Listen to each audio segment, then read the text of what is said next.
So, two women called to my door and asked what bread I ate. And I said, white. And they gave me a lecture on the benefits of brown bread for 30 minutes. I think they were just Hovis witnesses.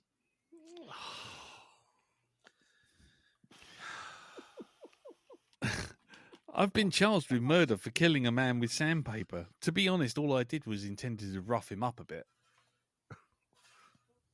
Ow. No. No. No, stepping away from that one. Okay then. Do you know?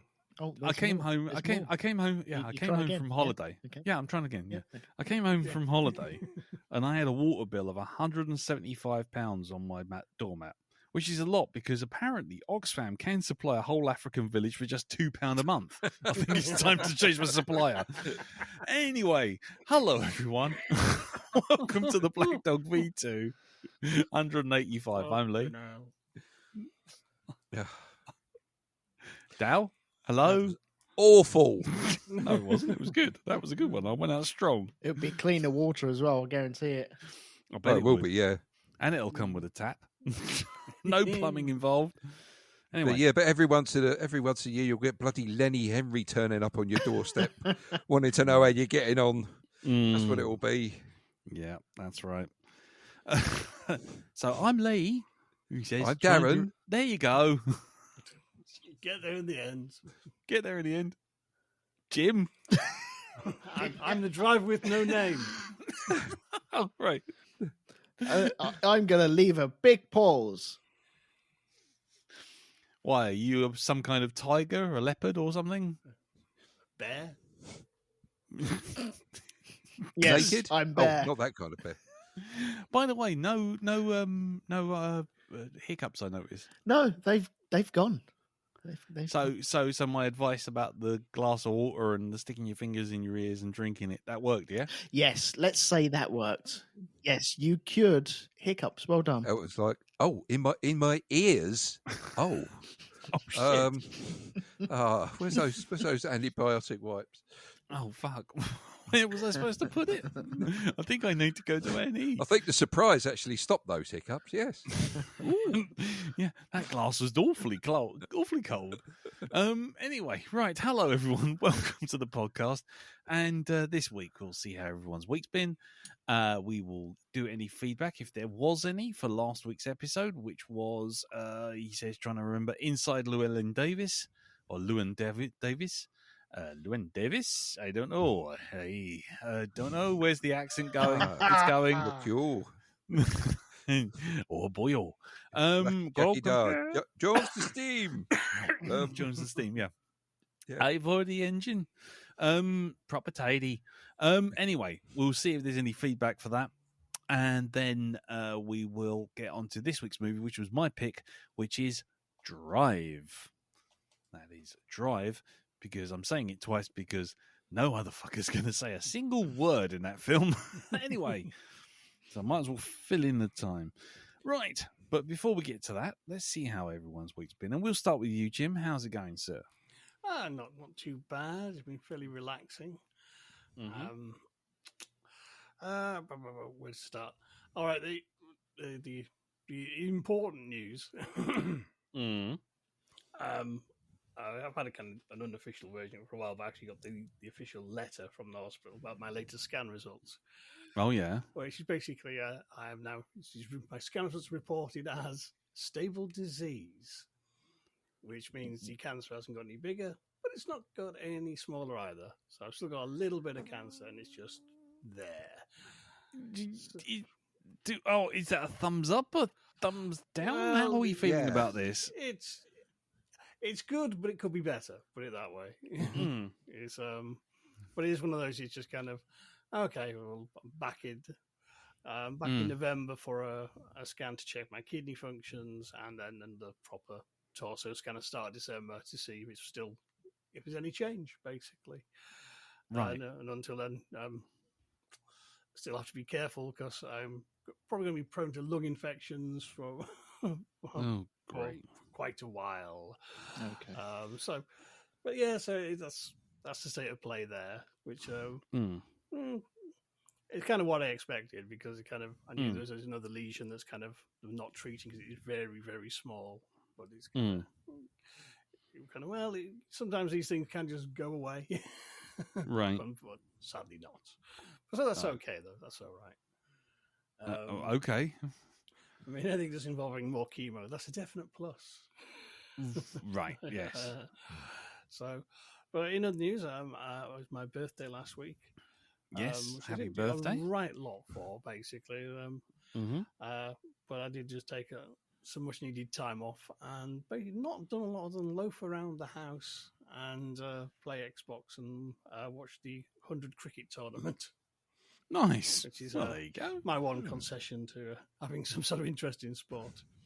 I understand there's some sort of porn contest on the Limp Dicks or something. I keep hearing about The Olympics. Yeah. Limp Dicks. Yeah. Oh, okay, sorry. Yeah, okay, got it. Yep. And for those in the audience who want an audio representation of what just happened, here's a penny dropping.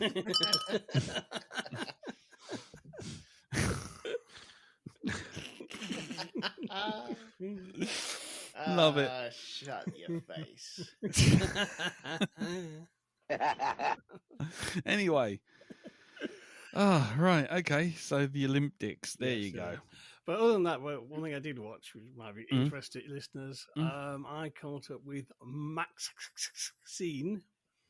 Oh, yes. Which is the third in the trilogy of Ty West films, which started with X, and continued with Pearl, which was a prequel to X. And this is the 80s themed sequel that follows on from the lead character from the first movie and actually makes her way into Hollywood. Nice. Which is, it's a lot of fun. It's not really a conventional horror film. It's more extremely fucked up, darkly funny, and quite grossly violent in places movie about the nature of fame and the seedy side of Hollywood and the madness that was the 80s. But that's really, I think it's a really interesting trilogy. You have to go back and watch them all back to back at some point in the near future because it's kind of they are all about, say, the pursuit of fame and what people will do to to get what they want. Yeah. But I think it was terrific fun, and Kevin Bacon puts in a brilliant turn as one of the world's sleaziest private eyes. Right. It's really, really good. Yes, I really enjoy. I do recommend that if you've seen the other two. I think it's a good. It makes a very interesting sort of, not a trilogy. It's more like a triptych, really. Right.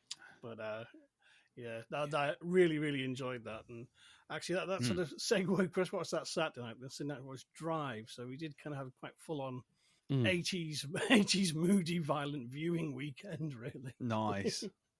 Nice. Pretty good. Did end up me drinking Kraken Ring rum, which I got for my birthday, and staying up far too late watching 80s pop videos on YouTube.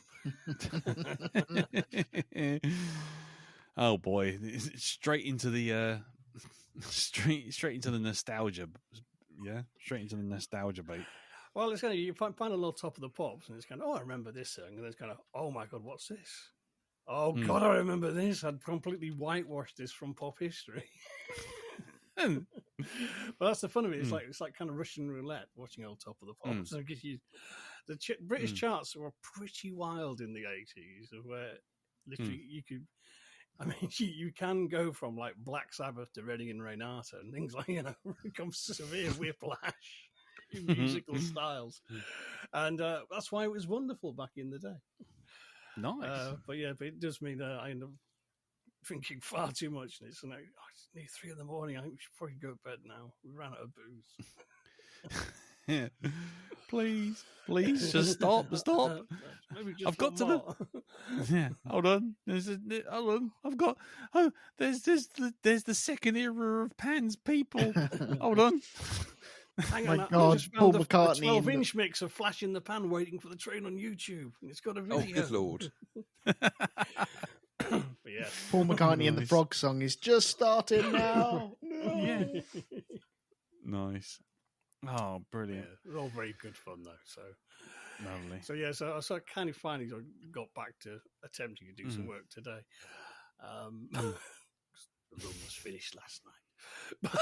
right. But that was very nice. Are you nursing some pains this morning, Jim? No, I'm good. Right, okay. We didn't do our old time classic of kind of very late. We finished the wine. What we got in the cupboard? We have some champagne, and we have some Nice. gin. We don't have any tonic.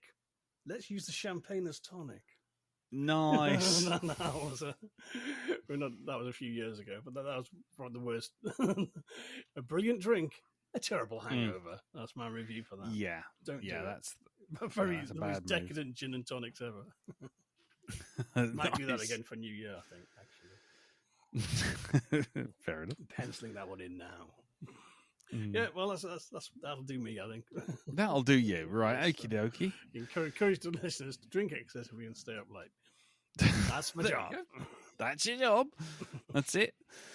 Cool, brilliant. Well, then, in which case, Elton, Yes. over to you, sir. How's your week been? Good, thank you very much. I've got 3 things for you. So, the first one is I've got a new chair that I'm sitting on right now, and I'm trying to bond with it. And Sorry, are you running for VP with Donald Trump? Are you Donald Trump's vice president? no, I'm not. Are you bonding with your chair, or are you bonding? With No, your I'm chair? just trying to get used to it. I didn't realize how difficult it would be to get used to a new chair, but here we are, trying to get used to this thing. It was okay. It was in the office, and my office has now closed. And I went round there one of the last days that it was open, and there was still stuff that they were chucking out and they couldn't get rid of. And I hate to see stuff wasted, and they've wasted so much good stuff. It's really disappointing. Right. But then in the corner, they had about 20 odd chairs. Mm. And I was like, no, do I need it? No, I don't really need another chair, but it would be nice to get a more comfy chair than the one I've got. And the one I used to have had the wheels on the bottom, and you could swivel on it, and yes, the wheels on the bottom. And swivel on it and lean it back and stuff like that. But it wasn't very comfortable. But it was working. It was a chair, better than pizza boxes. And I ummed and ahed about it. I grabbed one. I thought, well, if I don't really want it, I will just chuck it away. And here I am, sat on it, cleaned it all up, took it all apart, greased it, and I'm still working out what the levers do. There is one where you tip it all the way back, and you're supposed to push it down, and it locks. Yeah. But it doesn't lock. Because as soon as you shift your weight ever so slightly, the pin pops up, and then you're flying forwards. So that may be why they chucked it out. It might be the reason why they chucked it out, yes. But yeah, trying to get all the positions right and the spring tensions right. Thus, I am bonding with the new chair. But, it's working so far, so that's good. So you've greased up and bonded with your chair. Yes. Stripped it down. Right. Gave it a good or seeing. Bonded to your chair. No? You weren't building a cupboard in the nude by any chance, because we've already had this. Someone else. Hey, I don't know who you're talking about. I genuinely don't. Were you building the chair, Elton? Is that it? Did you happen to sit on a packet of glue? That would be true Blackstock styling. Yeah, it would do, wouldn't it? That would just be right. Only after you get out of the shower. That's the key point. Thank you very much. The mind bleach does not work anymore, does it? No. You've been here far too long, Elton. It doesn't work anymore. It's worn off. You've grown immune to it. Yeah, that's right. I have been watching a TV show. It's called Mr. In Between. I don't know if anyone has heard of this or watched it or seen it or anything like that. No. Okay. Well, it's an Aussie program. It's on Disney Plus, and I think it's only 3 seasons. I think they pulled the plug fairly quite early on. The person that writes it plays the lead character, but man, it's good. So it's basically The Sopranos, but the Australian version of The Sopranos. Okay. And you've got this guy who's like a father to a kid, and he's got a brother who's got MDN. I can't remember exactly what, motor neuro disease, I think it is. Right. He's got an ex-wife and a girlfriend, but he's also a hitman as well. Right. And a paid-for criminal.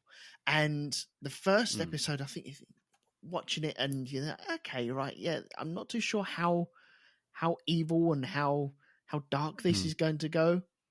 And then they set their stall out fairly soon in the second episode. You're like, okay, good, right, first kill, nice and done. Thank you very much. Now we know exactly where we are. And they're only 30-minute episodes, and I don't think you need any more than that. I think it's a really good season so far, and I would highly recommend anyone with a vague interest of that sort of thing get down and watch it. Okay. Right. Cool. Yeah. And nice. My third thing was I was walking the dog this week and took him to the local church, which has its own little graveyard, and just pondering around. I realised I'd never actually looked at any of the headstones properly. Okay. And I looked at this. I looked at this headstone. And I thought, no, surely not. I found a comedy name on one of these headstones from 1886. Apparently, we have a Fanny Payne buried in the in the church. God Almighty. Okay. Yeah.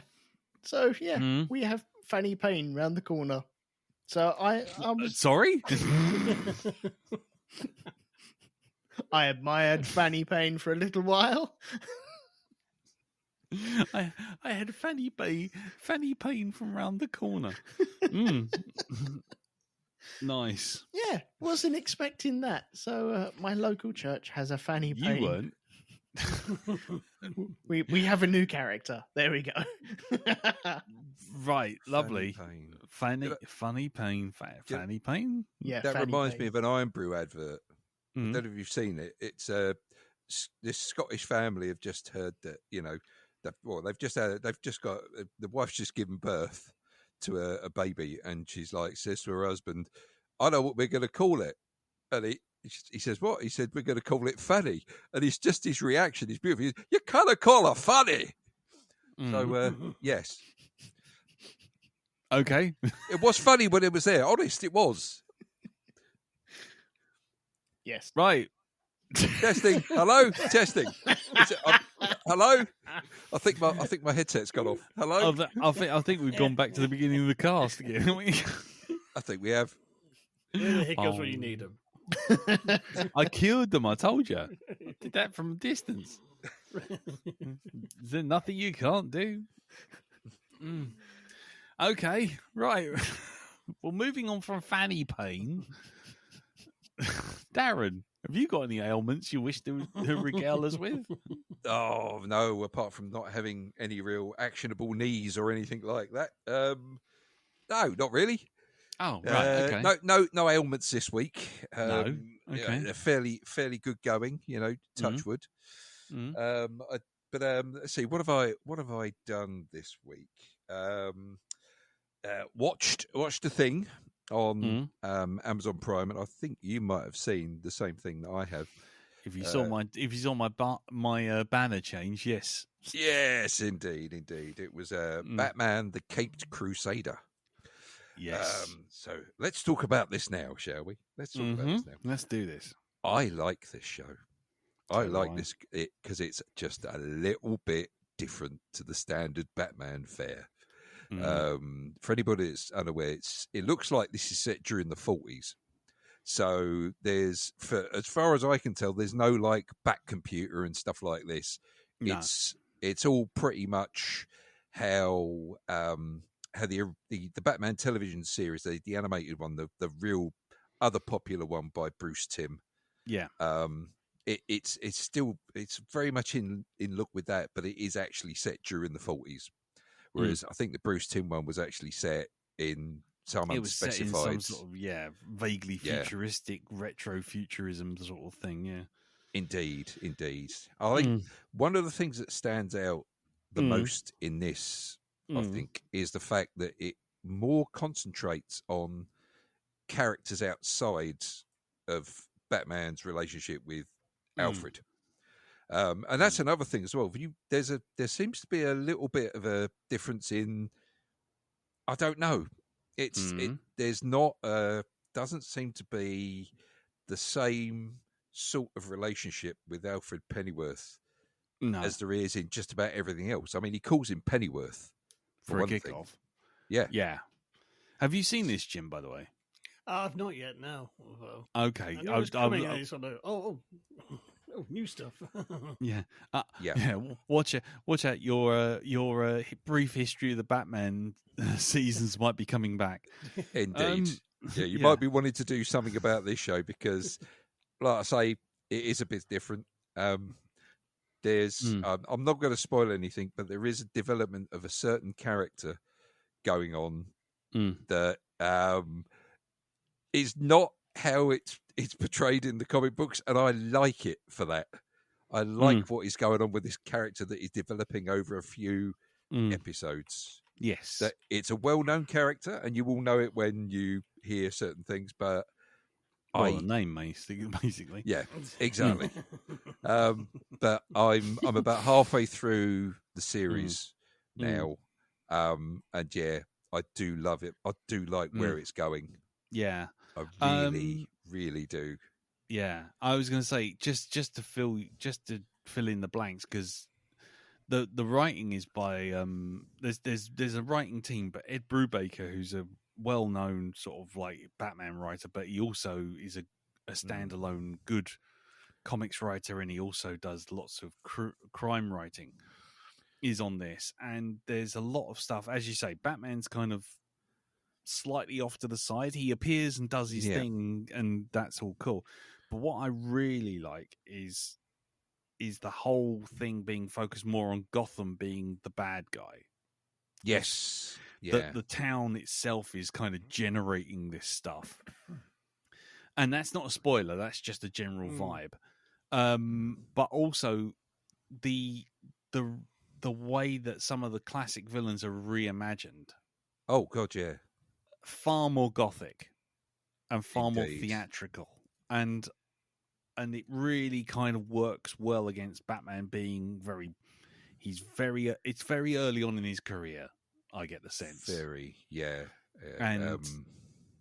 And the fact that he does refer to Alfred as Pennyworth. Yeah. He's quite abrupt with him as well. Yeah. It is nice. We've only seen, when Batman actually appears, it's always out in the city. You're not seeing anything like where he's based or anything like this. He's always a thing that suddenly, a force of nature that appears at a time. But it's the whole. Sorry, I was going to say that the turn of Bruce Wayne by comparison. Oh God, really good. They've kind of really let into the kind of the Clooney, sort of playboy side of things with Wayne. He's just he's just like, rather than do this, can I just write a check and go away and let me have some more drinks? He's very that sort of thing. But anyway, sorry, carry on, Dal. Yeah, there's something else I noticed about this, right? When he's talking to anyone else, when Bruce Wayne is talking to anyone else, he talks like Bruce Wayne. You would expect Bruce Wayne to be. The moment, it's just him and Alfred. Now, this I figure plays on the whole thing of Batman's. Or this is a general thing about Batman, that Batman is not actually his secret identity. It's Bruce Wayne that's his secret identity, and Batman is actually who he is. right? So it's Batman putting on a Bruce Wayne mask during the day because the Bruce Wayne persona is not him at all. And it's when he's talking to Alfred, and he's not got the cowl on or anything like this, his voice completely changes, and he sounds like Batman. But it's not a Michael Keaton. No, it's not a Michael Keaton voice at all. I had to double check the voice though, because it did sound like someone doing a John Benjamin Archer voice. I thought it was Dietrich Bader. No, he's playing Harvey. Harvey Dent. That's another interesting take on that character. I'm not going to say anything about it, but it's just the way they've done this. They've really tried to shake things up a bit. I even like the title sequences. Oh, it's gorgeous. It's so toned down, and I don't know the actual style. The way they just each bit fades into the next. It's done in a sort of the art style is still 30s Art Deco, and it's all very.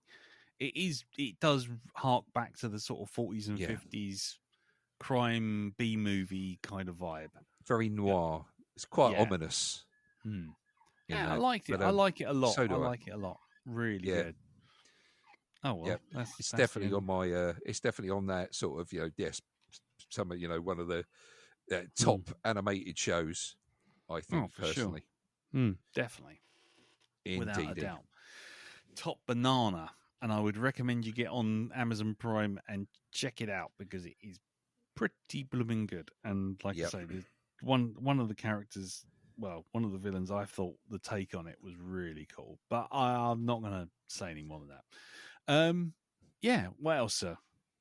Apart from that, it's my granddaughter's 3rd birthday tomorrow, or today, depending on what day you'll listen to. Well, it'll be when you listen to it. By the time people listen to this, she will be 3. All the best people are born on the 7th. Exactly. Hit, drop, plonk. Hello. Yeah, well, you see, I thought I'd pay you back for getting married on my birthday. I said to Alex, time it well. We need to have a granddaughter on this exact day. Okay, there we go. I'm honoured. I think. Indeed. Yeah. Right. Normally every year I play Sensible Granddad, and she gets clothing, right? Because Alex and Marianne are always like, get us clothing, and we really appreciate that because everyone else buys her toys and God knows what else.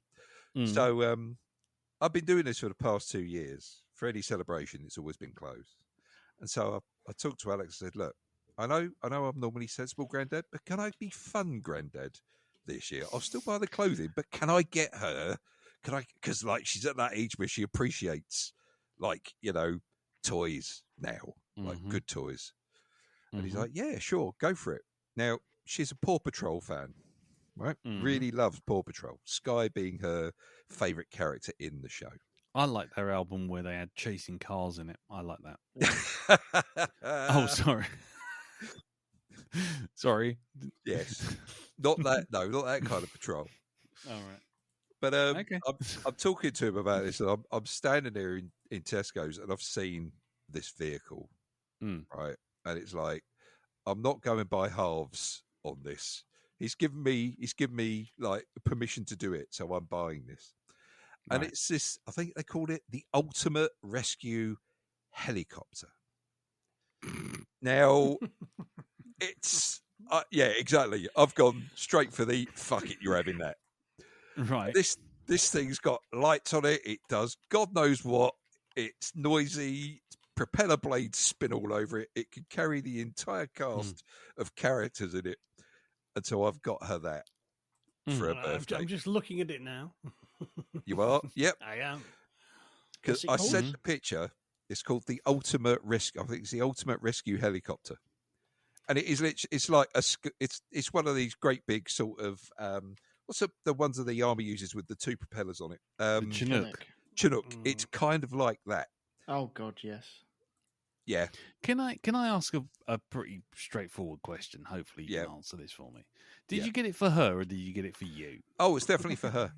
Definitely for Really, her. really, really. Yep. I mean, bearing in mind that this is recorded at some point in the far future when she wants to hear, Granddad talking about purchasing her a toy, which is a military helicopter. Mummy and Daddy said I should never listen to these recordings, Granddad.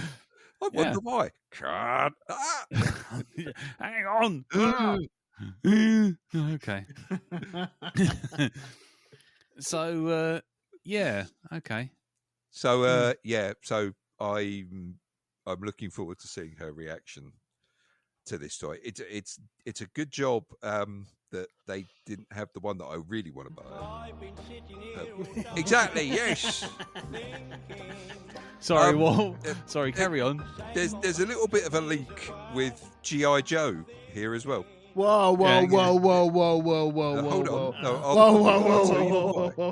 Whoa! That's right. Think about your next sentence. Now, if anybody knows anything about the G.I. Joe toys, right? Yeah. They released possibly one of the G.I. Joe range released one of the ultimate toys you could ever buy. This thing takes up half a fucking room, right? It's an aircraft carrier. Okay? You can buy a fucking Paw Patrol aircraft carrier. Paw Patrol being a sort of international military complex there. Oh yes. There is. I've always thought that. There is a very funny sketch on SNL about somebody complaining about Paw Patrol. Like, the crime rate's gone through the roof because you've only got one dog taking care of the crime rate. Fires are everywhere. You've only got one dog putting out fires. What is going on here? Yeah. I like the way that in over sort of 15 years of podcasting, we've talked about all manner of things, and I've never heard Elton get like layered up as much as he did when you compared G.I. Joe to I said Paw Patrol. There's a connection between the two because of an aircraft carrier. You can get it for this bunch of toys, and you could get an aircraft carrier for G.I. Joe. A connection between the two, or a crossover between the two? Not a crossover. No. Just that's kind of that thing they have in common there. They both have an aircraft carrier. Right.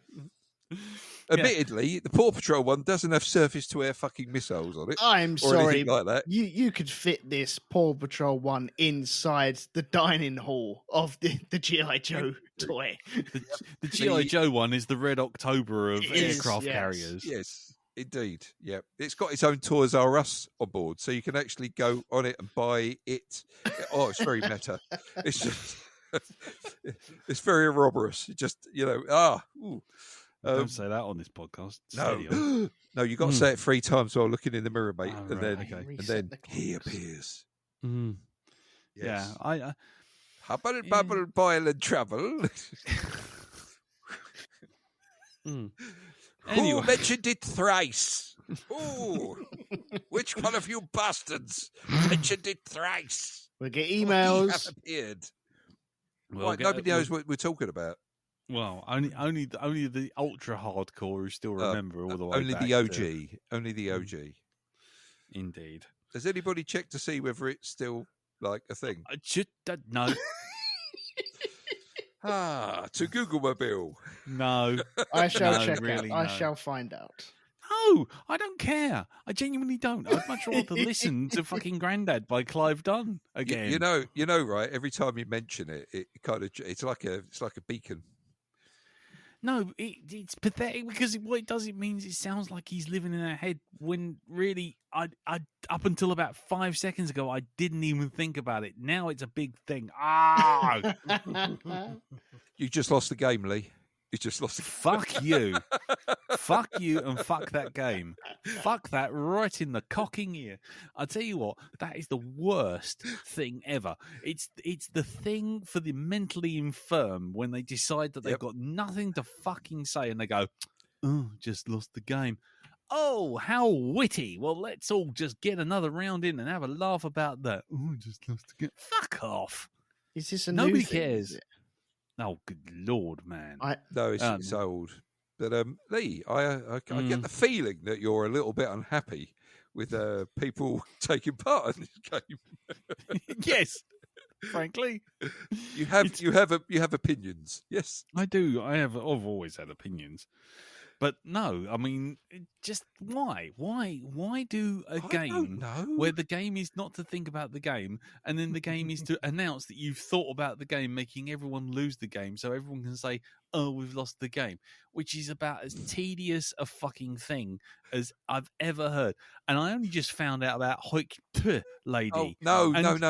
Stop now! Oh no, Ooh. no, the gloves are off now, mate. You've fucking done it. You've done it now. You brought the game up. You brought that stupid fucking music podcast that nobody cocking listens to, and now you want to back it up. Oh no, you want to back up the truck? No, that's it. Right, okay. If you're going to do this, I'll have to set Olympic Dad on you, Olympic Assassin Dad. Okay, Olympic Assassin Dad. Have you not seen that one? Yeah, there's a when they did the shooting competition in the Olympics, right? No.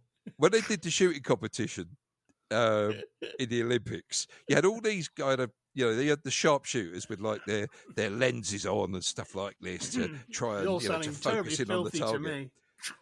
Yeah. This bloke just walked up, pulled up the gun, and fucking won silver without any of that shit on, and then just walked off. That was it. And the internet has not let anyone forget it for the last week. I was actually in fucking Yorkshire with no internet, and I still found out about that cunt, and I haven't stopped seeing him all over the place. Yes, we know it's funny. He's wearing a t-shirt and fucking glasses. Nah. The new Stump headline was quite funny though. When the new Stump headline, when they talked about the judge describing how he did his thing, and said, "Yeah, it was really strange. As soon as he'd fired all his bullets, he wiped the gun and threw it in the river." I don't know about you guys, but I've just added aircraft carrier to my basket.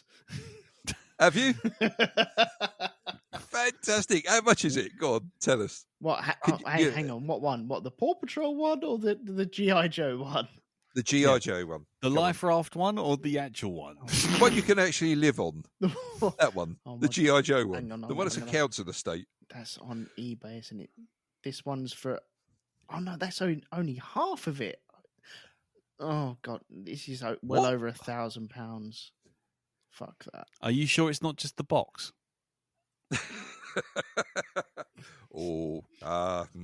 Deep cut. I mean, you got to check buyer beware and all that. Burned by something.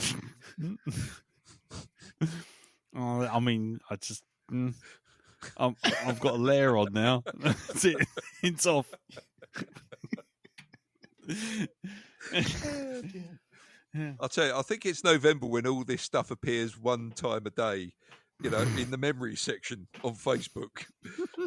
November's always hard on Lee. It really is. Motherfucker! Someone's lost the game. I bought Starship Interceptor and I got a fucking box. Right. Can you explain this? Someone has lost the game, because that sounded terribly dull, but I didn't know what it was all about. It is the stupidest thing. Fucking ridiculous thing. The long and the short of it is that nobody's supposed to think about the game. That's the actual game. That's the game of not thinking about the game that you're playing.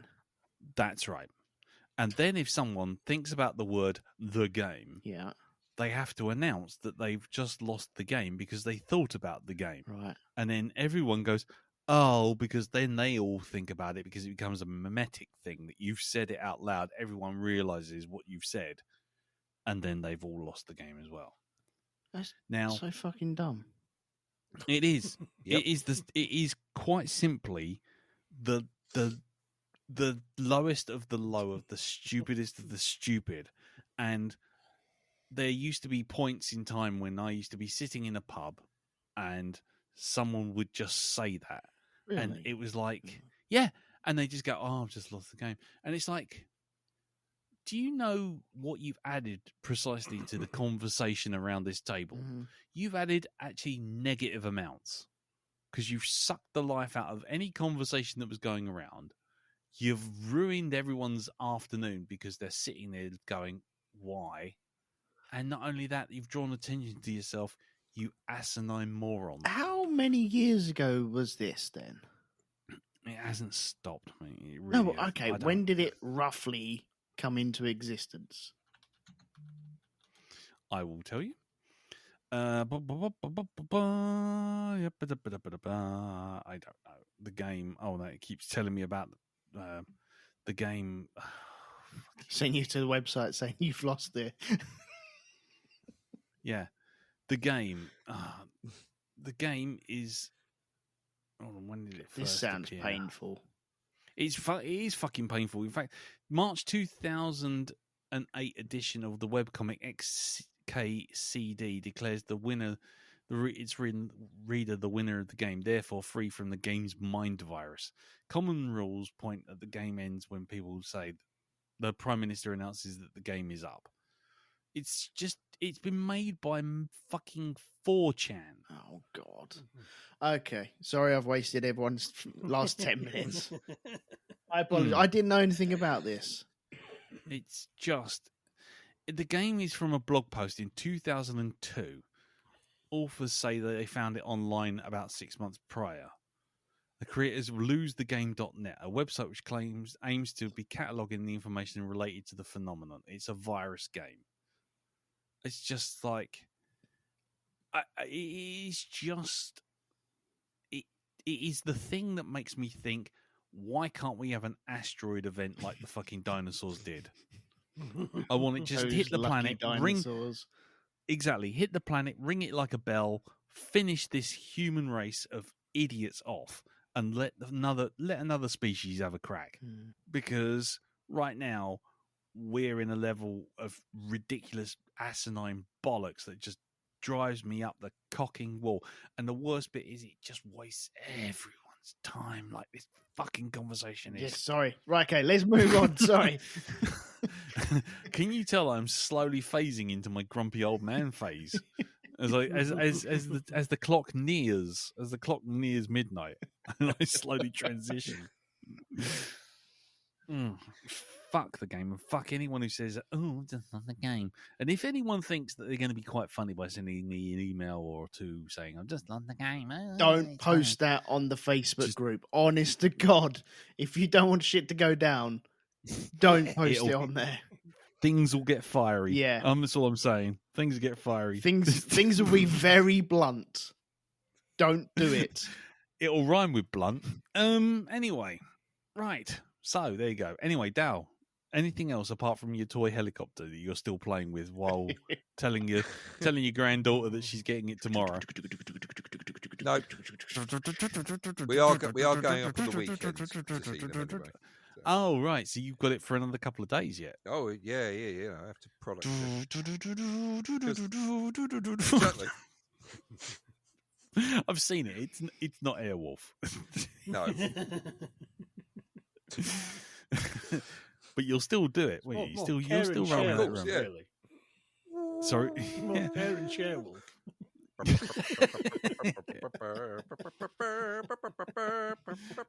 It's the Airwolf of Wall Street. That's what it is. Yeah. Anyway, yes. Right. My name is Peter Stringfellow. Stringfellow Hawk. Oh God, I met him once. Anyway, what? Stringfellow Hawk or no? Peter Stringfellow. Yeah. I can't say anything because I'm sure I'll get sued if I say anything. But does he have an aura of tan around him? He's dead, he doesn't now. He's dead. Yeah. Oh yeah. But, or did he? Did he have an aura of tan? Yeah, it was like cheap sun cream and high karate. Right. Anyway, I'll tell you that in the green room off air.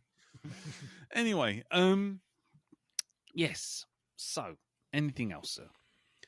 No, that's it. Cool, lovely. Well, you've kind of shot my week in the foot with the Batman Cape Crusader thing because I was going to talk about that. But the other thing I done be playing when I got back was a comedy game called Thank Goodness You're Here. Have you heard of this? No. Okay. Let me just give you a little idea. Is that you're it's a game that only lasts 2 hours, and it's basically made by people up north, and it has loads and loads of. It's like if you can imagine Monty Python and Viz made a platform game. Oh right, okay. So the opening, for example, all the every piece of dialogue, and there's lots of it, has subtitles to translate everything from Northern to, pardon for this, Jim, by the way, everything's being translated from Northern to English. So there's things like there's a TV advert which goes called beans. It's not quite beans. And it's not quite peas. It's beans. Another advert which is for pies, which is like, Barbara, get out the big plates. I brought the pies. And she's like, oh, and then it goes, I'm Sean Bean. If you want to give your wife the best, go for Barnsworth's big pies.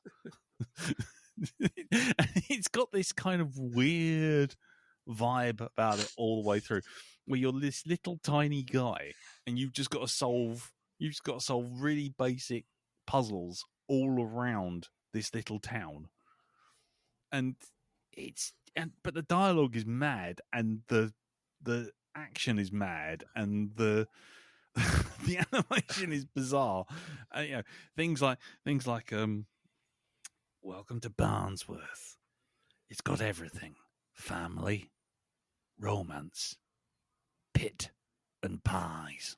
And it's you're just sitting there going, what on earth am I playing? But it's really, really funny, and it keeps interjecting the action with actual video from like 1960s, 1970s Pathé BBC archive footage of buses driving past and old ladies queuing up at the shops for buttery knobs.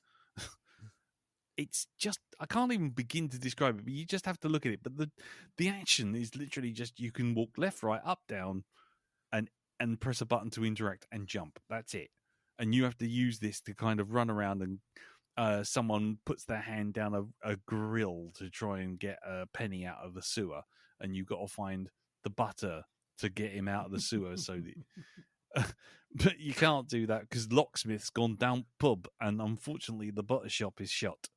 And it's just weird. I don't know how to best describe it. That is it. But it's called Thank Goodness You're Here, and it's on PC, Xbox, PlayStation, and everything. If you're not sure about it, just watch like the YouTube of the opening 5 minutes, and that will tell you everything you need to know about the game. Tiny Tim's Tiny Pies. Come to Tiny Tim's Tiny Pies. They're tiny. It's just, you sit there like, what the fuck am I watching? But I love it. It's insane. Speaking of being up north, pardon again, Jim. Yeah, I went. I had a break. I had a break for a couple of days in York, and then I went up to Whitby and stayed up in Whitby for a couple of days, which was all very pleasant, very lovely. But I did find that the food selection in Whitby was chips, or chips. It's very chip heavy, Whitby. It is, yeah, it is. You think you get a good steak there? Well, you'd hope. Yeah. I like that. Nice one, Centurion. Like it. But no, pardon me. But yes, they did. I did go up and visit Whitby Abbey, which is really bizarre because what you do is you go up there and there's all these signs going, "Don't ask us about Dracula. Don't go in here. There is no Dracula's grave. Just stop it." Sort of thing. Look, if you want to celebrate something, go celebrate the Hilda who established the Abbey. If you want to go, just stop it. And you go, right, okay, fine. Let's treat this place with a bit more reverence. Walk around. And you walk around and you're taking photographs of it. And then you go past the gift shop to leave, and it's like Dracula's Vampire Blood Wine. Buy a copy of Dracula. Buy a copy of Dracula's Fang Teeth. Dracula's Steak. Garlic and Herb Vampire Killer. Chili Oil. It's just like, pick a fucking lane. Which way are you going? Oh, are we not into Dracula? Oh, are we into Dracula? And then you go out and you're sort of sitting around, and then it's like, in 20 over the speaker, in 20 minutes there will be a play in the park, Dracula by Bram Stoker. And it's just like, you just told me not to do that. You told me not to do that. Why am I doing that? Why are you doing that now? So that was kind of interesting. But we stopped off at a load of different places on the way up and on the way down. Anyway, and that was about it. I had a lovely break.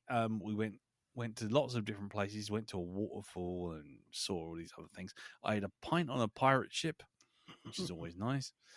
I went for I went on a boat out to sea to watch the sunset, and then promptly froze to death, even in like 25-degree heat. You're sitting there going, brilliant, lovely, it's lovely out here. And then as soon as you get out on the water, it's like, fuck me, I'm going to die of hypothermia. Other than that, fuck seagulls. I'd rather not. If I never hear another seagull again in my entire life, it'll be too soon. We had in Whitby, we had a Airbnb that was it was lovely. Yeah, I will say that right now. Lovely, well decked out, beautiful place, but it was situated over the top of a bakery. Oh right, okay. Which is fine because it's right in the centre of town. Yeah, and I'm thinking, right, cool. But right next to it was a pub called the Black Horse, and they obviously have food and all sorts. So you're sitting there at 11 o'clock at night, and there's people coming, hey, lad, we're all going to do that sort of thing. And there's no seagulls because it's like 11 o'clock at night. But 5 o'clock in the morning, along comes the bin men to clear out all the bins of the pub, which involves taking what feels like a metric fuck ton of glass in a rattly bin over cobbles at 5 o'clock in the morning. And so you'd be sitting there going, "Oh, please no!" And you can hear the lorry going, da, da, da, da, da, da, da, da, da. And then all of a sudden you hear, "Come over here, lad!" It's like, fuck me! And then all of a sudden all the seagulls. It's like, it's 5 o'clock in the morning. Can you please, for the fucking love of God, stop? And then all the seagulls would calm down, and that bin would go away. And then another bin van would come along to finish the other pub that's just a bit further up the road. It's like, no, the fucking Duke of York pub. No. I haven't thrown 17 tons of glass out.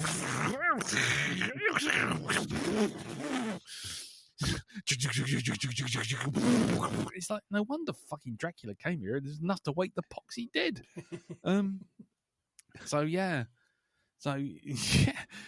Go next time. I think if we go up there, I think we'd take a place just a little bit further out. I think it's probably safe to say. But anyway, it was a lovely place. It was a lovely place, nice, and it was great to be out there. I'm gonna leave it there because otherwise I'm just gonna be rattling on about York and Dracula because I'm not supposed to talk about Dracula. But we are. Dracula. Don't mention Dracula. But you must mention Dracula. So we'll go to the feedback.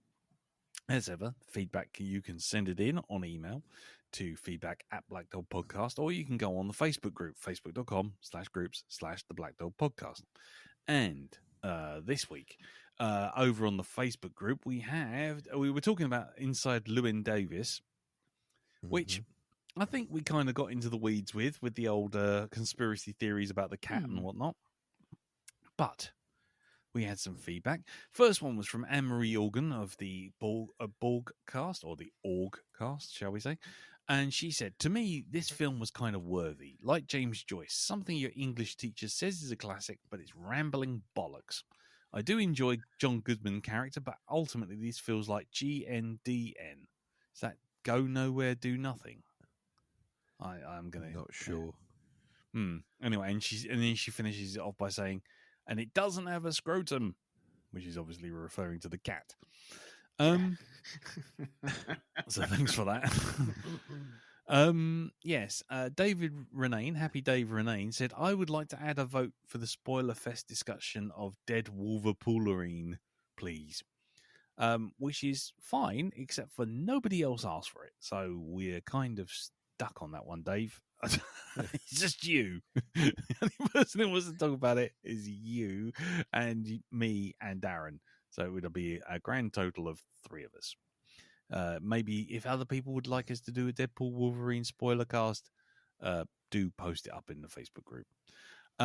Adrian Saunders, Mighty Zim, he said the Decameron, it's fun, because I mentioned that last week, watching that on Netflix. And Peter Organ, also of the Borg cast, said that Inside Llewyn Davis is one of the lesser Coens for me. I think it's because the titular folk bloke is not exactly fun to spend time with. I found that the ending was downbeat. He seemingly has found his audience, but here comes Bob chewing a frog Dylan to steal his limelight. It's kind of the dark side of Oh Brother, Where Art Thou, which is much more fun, which also draws on the Odyssey in the vaguest of ways.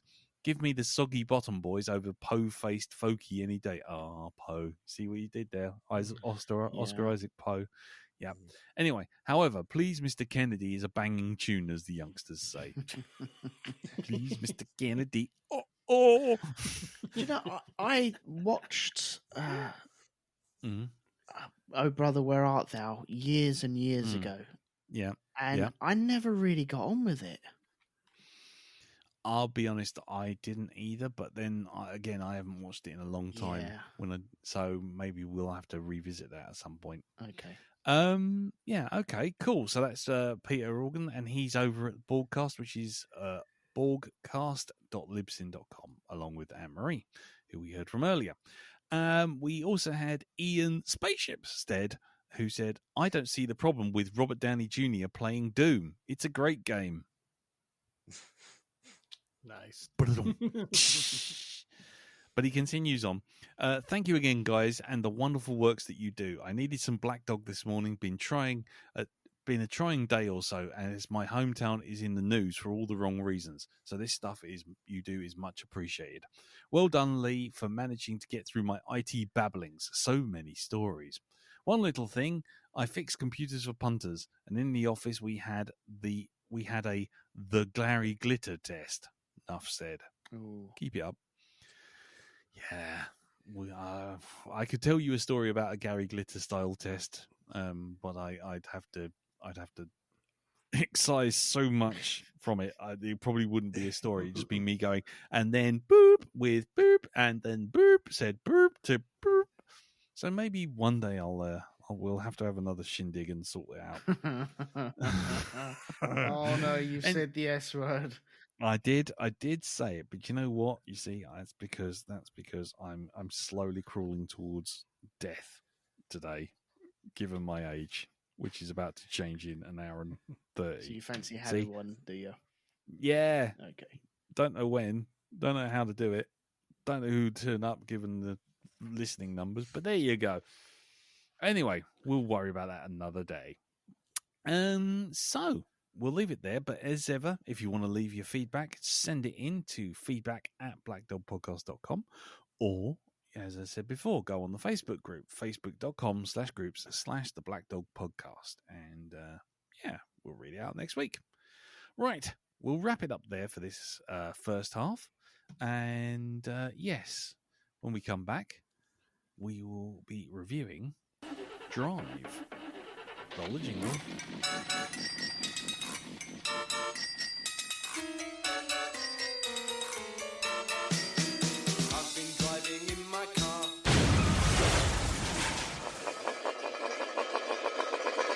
Right, so Drive is a 2011 movie. It's an American action drama film directed by Nicholas Winding Refn.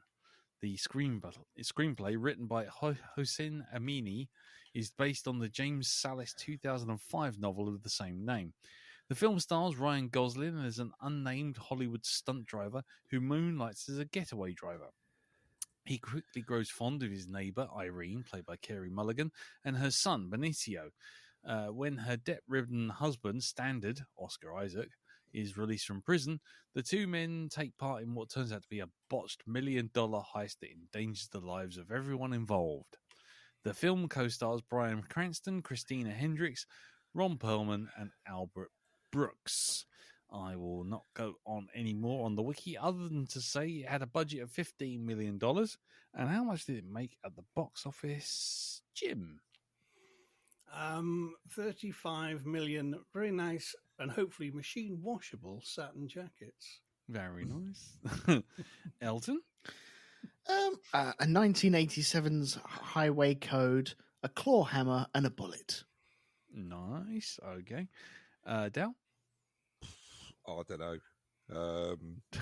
A spare tyre and a copy of Razzle. I've got nothing. I've got absolutely nothing. Spare tyre and a copy of Razzle. Daily Sport on the front dash. Yeah. Teddy bear strapped to the front grille. Got a Mario plushie on the roof. Garfield in the window. Garfield in the window. What me worry stuck on the inside window. Well, actually, you're all wrong. What it actually earned was an earbud cleaning, unconventional earbud cleaning for Christina Hendricks. Nobody mentioned toothpicks. Nobody mentioned toothpicks. Oh, No. Okay, for 15,000 toothpicks and a buckshot shampoo. There you go. Actually, what it actually earned at the box office was $81.4 million. So it made its money back and then some. Wow.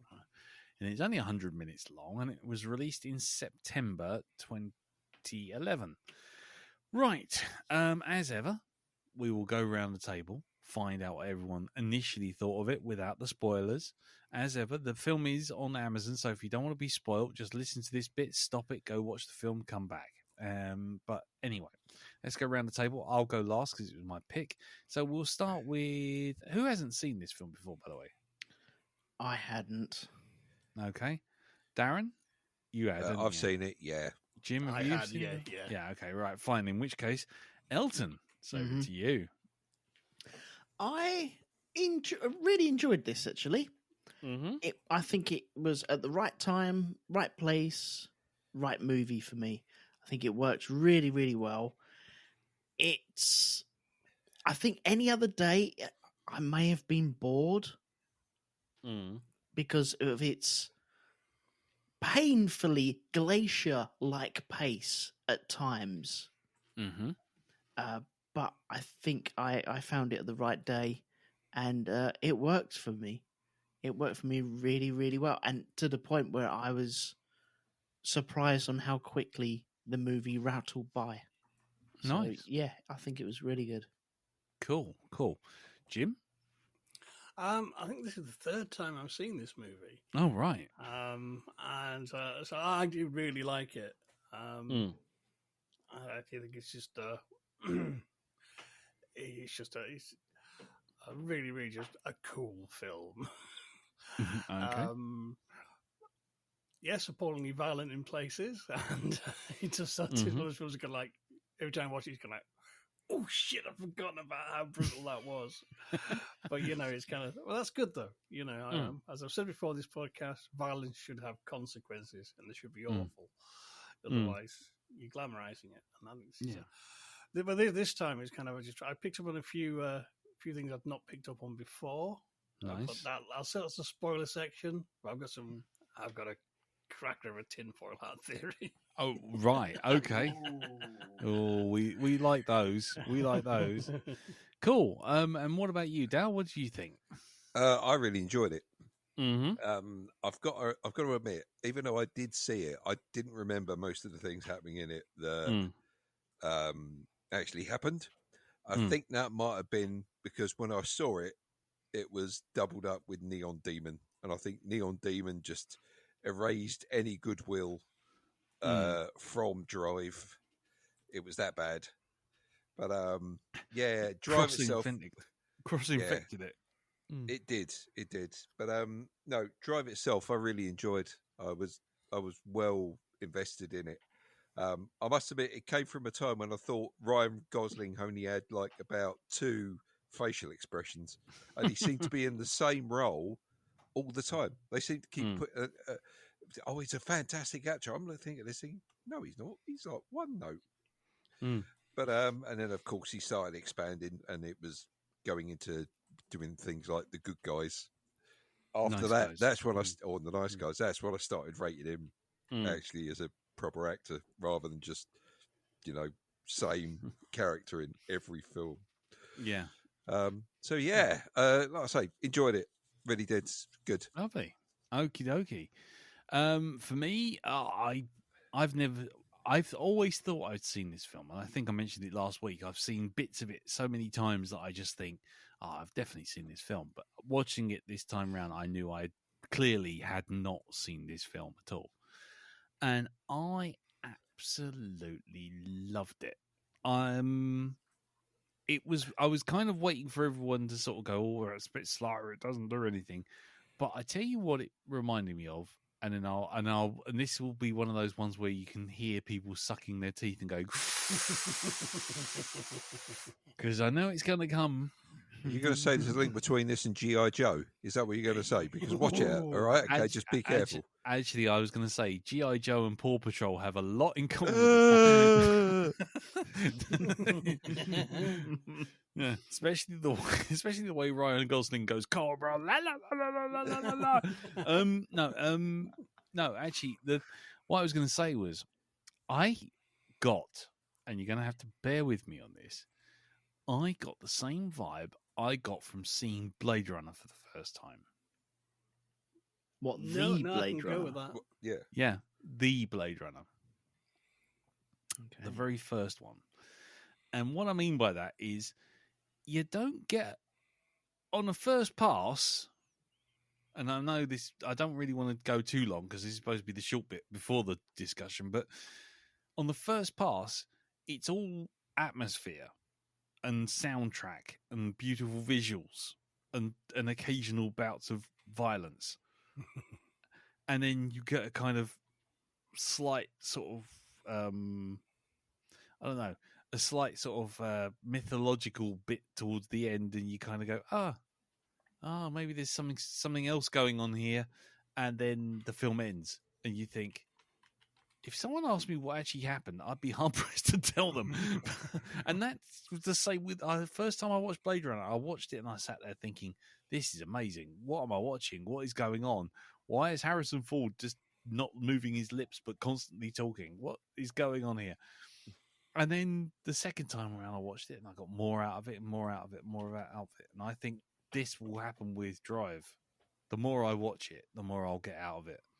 But I came away feeling like I'd watched like some kind of very arty, ultra-violent gangster pop video, science fiction, detective noir thing. Mm-hmm. I don't know. It's kind of hard to explain. But the vibe I got, it was just like, oh, okay. And I was really impressed with it. Much more than I was expecting to be, I'll be honest with you. Can I ask, was it the music that kind of helped towards it? Because there was some very sort of electronica playing in it. And it I love that. I mean, again, this is not something I noticed when I first watched it, but I do like that kind of music. I'm thinking, wow. Synthwave is the technical name. Synthwave, yeah. The guest soundtrack is it just very much like that as well. Yeah. I mean, the music made a big difference. But and I did watch the credits purely for the music at the end. It's, like I say, is it a perfect film? No, but I like it. Damn right I did. And yeah, I the music, the atmosphere, the feel of it all. Yeah, it was It wasn't anything, anything you didn't see in something like, I don't know, Baby Driver or something like that. But it's just, I don't know. I just sat there. It was like a vibe more than a film. And I really, really dug it. I don't know. It just clicked. And I was just like, I'm down for this. So there you go. And I know that it will not be for everyone. I know that because there was lots of bits there. I'm sitting there thinking, if this caught me on the wrong day, I could have gone the complete other way. That's what I thought. Yeah. But anyway, let's leave it for the spoiler zone. Any further discussions? You've heard what we've had to say. It's on Amazon Prime right now. Go check it out. And if you don't mind spoilers, then just hold on tight because here we go. Spoiler zone. Well, let's just press all the buttons.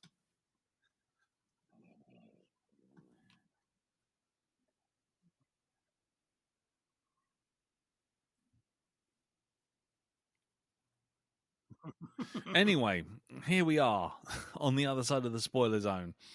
And let's start by asking the big question. The one that will be the make or break for most people. Which one is Ant and which one is Dec? Exactly.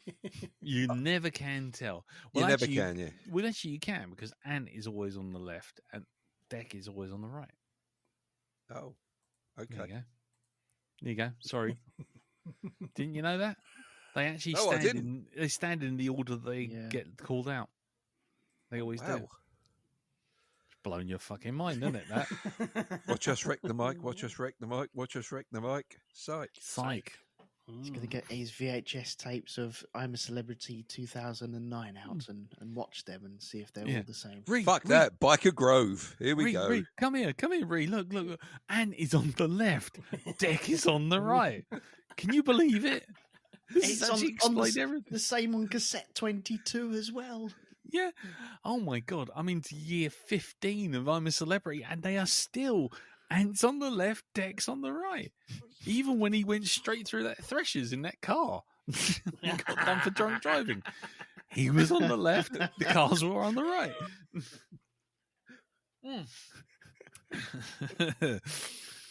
Another one for the UK audience only.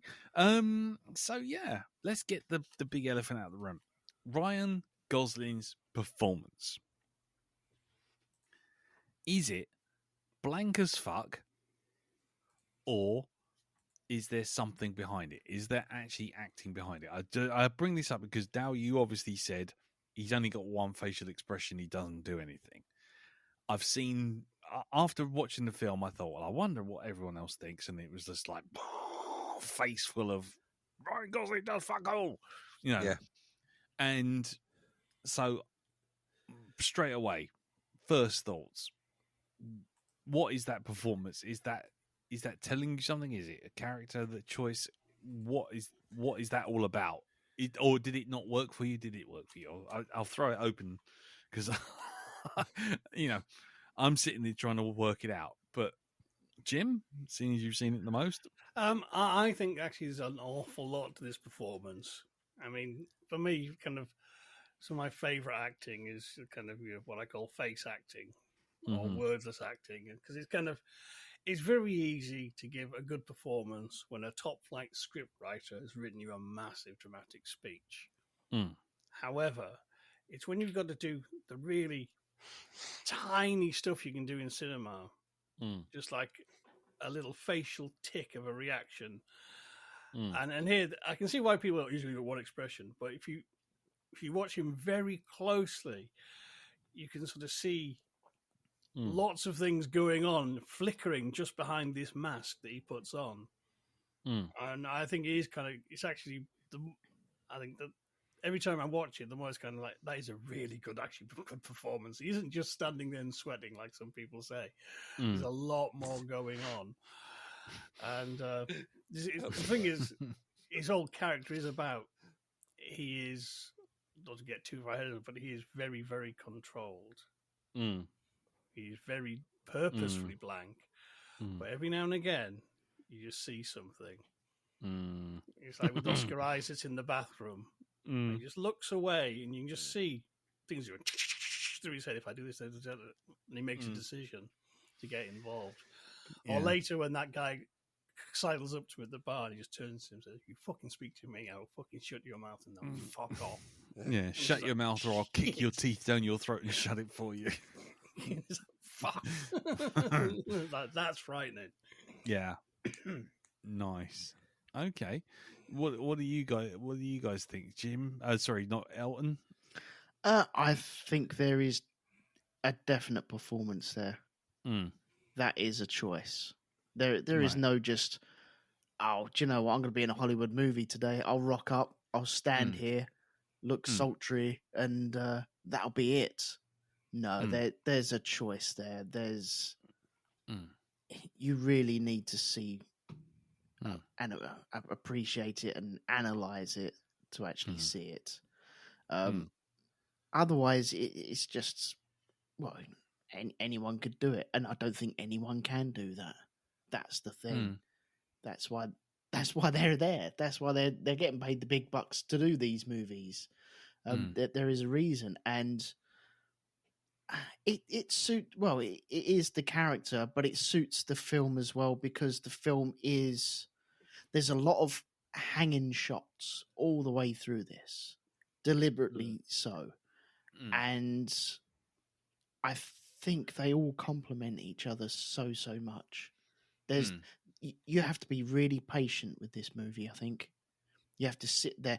I think that's shown in the first scene where there's the bank robbery, or not the bank robbery, but the robbery, where they're waiting for the second person with the bag, and you're sat there, and they're sat there, and you can hear the watch ticking away, and you just need to be patient. You need to have that patience, and you can't have someone going, "Oh, go on," because that's not the scene.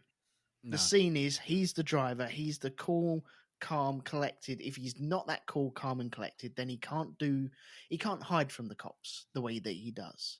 You can't drive the way that he does if you're not cool, calm, and have a plan or anything like that. So I think you need that performance through this, and I think he does a terrific job.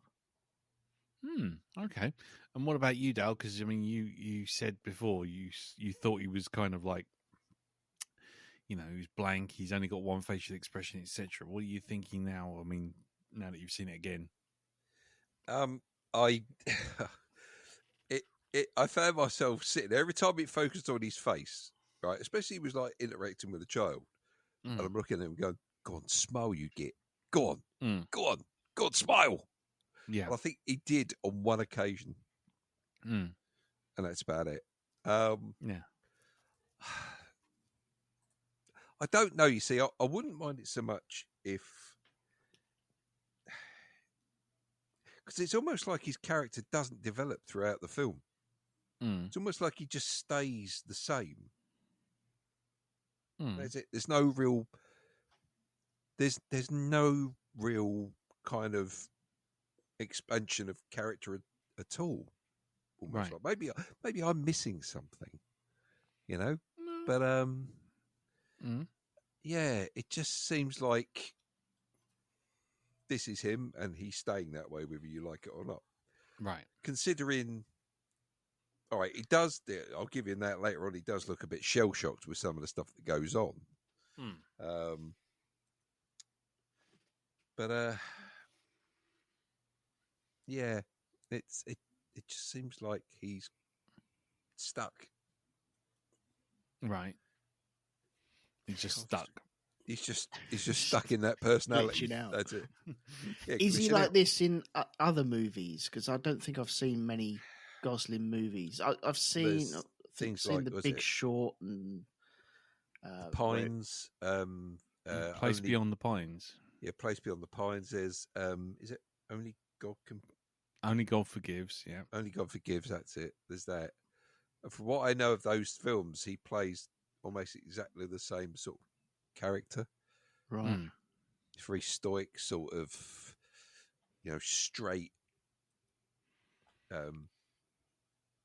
I mean, you could argue that his version of was it Neil Armstrong was that character. Yes. Yeah. Which was, that was hard work. I'll be honest with you. Yeah. That was hard work.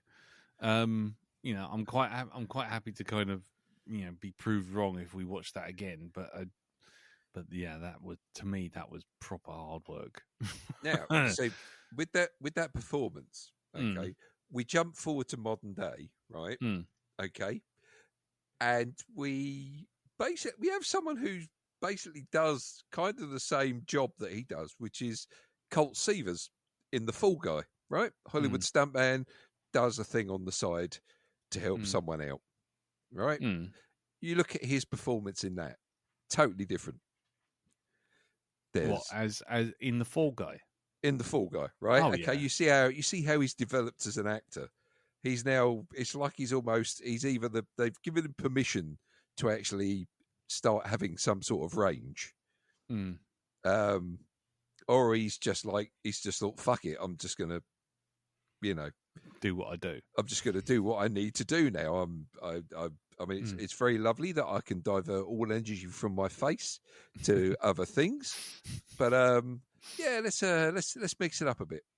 Okay. So yeah, I mean, I really like him now these days as an actor because I've seen him in various different things. I mean, I thought he was absolutely hilarious in Barbie. I thought he was great in that. Right? Whether it's unintentionally so or what, but I thought he played the part very well. But if you'd said to me he's playing Barbie and the only film you show me is Drive, I'd be like, are you fucking kidding? Are you really? What, him? Fair enough. I mean, I know what you're saying. I get what you're saying. I will say personally that I found it a weird performance to start with, but where it clicked for me was the moment when he finally sort of loses his rag with the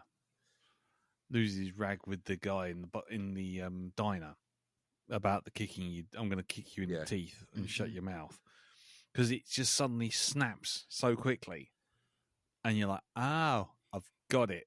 That was the moment where I got it. It was like, because you've seen, like I say, I've kind of come at this backwards with things like Baby Driver and whatnot. And we're always, I mean, even like to a lesser degree, pardon my squeaky chair, the bloody Jason Statham Transporter movies, for fuck's sake.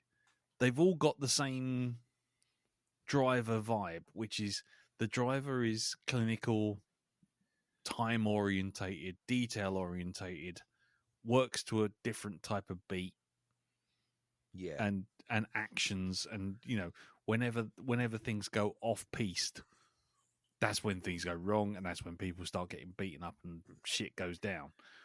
And from Baby Driver, the Transporter, this, and a couple others I could mention, but you kind of go, yeah, okay, fair enough, but where's that character really? Because they're all just kind of blank slates until something happens. And as soon as Gosling did that, I'm gonna kick you in the fucking teeth and shut your mouth for you, I just thought, and the music kind of goes, and then all the lighting darkens around him and everything, and I was just like, okay, there's your character. Yeah. There he is. The reason he is the way he is because he's basically he's one bad day away from basically turning into a news report, going up on the hill, beating the fuck out of everyone, and he's just nothing but contained rage, and he has to be blank, otherwise shit goes sideways. And as soon as that happened, everything after that made sense with his performance. For me, I just thought, okay. And then I started to notice little details with the dialogue, especially Bryan Cranston's character seemed to be doing all the exposition without doing exposition. Like, sort of like, I met him when he was just a kid and he came in and asked for stuff and he was very good with a car and all that sort of thing. Mm-hmm. But then you notice But then you notice things like he says, "Oh, do you want to smoke?" And then all of a sudden he goes, "Oh no, you don't, do you?" And then all of a sudden, now the toothpicks make sense because he's a recovered good. smoker. He's got the toothpicks, and that's what I think that's what clued me in on this whole film, is that it's not about telling you anything. It's like a puzzle box. You kind of look at it and you can go, "Oh yeah, it's just a heist movie." But the more you look at the details, the more you look at the little tiny subtle things, the more you can work out about him. Well, this is it. You notice he doesn't have a name. No. He's never named. Never. Other than the kid or the driver. And Bryan Cranston, he came out of nowhere. Where did he come from? What had he done before? These are important questions. Yeah. With potentially insane answers. Well, I sense you're queuing up. You're queuing up the theories there, Jim. I can feel them being put on the tee. Put right on the tee, ready. You're taking the run up. You're taking the swing. It's good. The ball's going home. Before we get to those theories, I just wanted to ask you, what did you think of the villains? Because when I saw Oscar Isaacs, I thought, right, here's the point where the film's going to pivot. And I genuinely thought he was going to be, violent dad, jealous husband, beat up Irene, hurt Benicio, and then it'll all kick off. What I wasn't expecting was him to suddenly become the sympathetic point, which everything spins around. Well, it does help that he gets beaten up. I think that is the point. When he returns, you can see when Gosling's outside and the girlfriend's sitting on the floor outside the flat, and once again, there's a moment of just holding the shot and him thinking, and do I talk to her? Do I not talk to her? And there's so much going on without anything being said. And then you have Oscar Isaacs rocking up and saying, "Oh, I've been told you've been coming around a lot, thanks for that, And you think, oh, hang on a minute, this is all going to go a bit south very, very soon, very, very quickly. I know exactly what you're saying here, my friend. I know exactly what you're saying here. But yeah, I didn't mind him as a character. I think him getting beaten up helps the situation. I think if he hadn't got turned over and Gosling stepping in on that, then maybe it would have gone south. But I like the little twist of him having to help him out, or not having to help him out, but offering to help him out and try and clear a debt for him. I think that's great. Yeah, I thought that as well. It was a twist that I wasn't expecting, and I wasn't expecting it to go the way it did. I mean, Dow, how did you feel about Isaac's character? I'm pretty much the same way you were. There was that bit where you thought it was gonna go the cliched way when they first meet in the passageway. But then, of course, it goes in a different direction, and it's like, well, that's cool. I like that. I like the fact that he's helping him, and then you get to see, him do his usual thing of, right, I will choose a time, I will choose a place. You get me for these 5 minutes. Yep. Blah blah blah. Yeah, he has his rules as well, doesn't he? He does. He does. But then a little way down there, when they're doing the actual crime, he's sitting in the car park waiting for the two of them to come out. It's the shock on his face. You see kind of Christina Hendricks lose it. But then you see that kind of, suddenly that's quite a lot of emotion on his face he's shown for that split second when he sees Oscar Isaacs get gunned down. Yeah. Oh, God, yeah. Yeah. He doesn't know what he's getting into at that point. No, that's it. all bets are off the table by then. Mm. So I enjoyed performances all round in this. I Lovely. really did. Cool. Like, Ron Perlman's always good for a laugh. Yeah. I think the only thing with Ron Perlman for me is that you see him and then you go, he's a wrong un. He doesn't even have to. He doesn't have to say anything. He doesn't have to open his mouth. He walks on set, and if he's not the good guy within 2 seconds, you're like, he's a wrong un. Yeah, He is a wrong un. Yep. He's a wrong un, and that's the end of that. So, yeah. What about you, Jim? How do you... I like that. I do like the villains. I mean, I like the fact that Albert Brooks he's a monster, but you know what I mean. He plays the game, whereas Ron Perlman's Nino is a dickhead, and they have this kind of older brother, little brother sort of relationship where he's always cleaning up after Nino's done something fucking dumb, which is why he's stuck in a pizzeria with his own fucking name on the front like a knobhead. Yes, making him very easy to find. Yes, very easy. You know what I mean? It's kind of like, just put an advert in Yellow Pages saying, local mobster, come to Nino's, you fucking mong. Yeah. And it's like when Gosling phones him up, and he's, you aren't very good at this. I'm starting going, no, you're not very good at this. You have no idea what the fuck you are dealing with. Yeah. I wouldn't be sat in a fucking pizzeria with my own fucking name on it with a big "You are here" sign, you fucking dickhead. Yeah. But I like that kind of the skeevy, crappy reality of gangsterism. That, suppose, Albert Brooks, he's got the nice house because, you know what I mean? He's got a bit of brains, but Nino, he's always going to be just operating out of that pizzeria, pretending it's a classy restaurant. Yes. Having crap after hours drinks. And it's going, fuck off, you loser.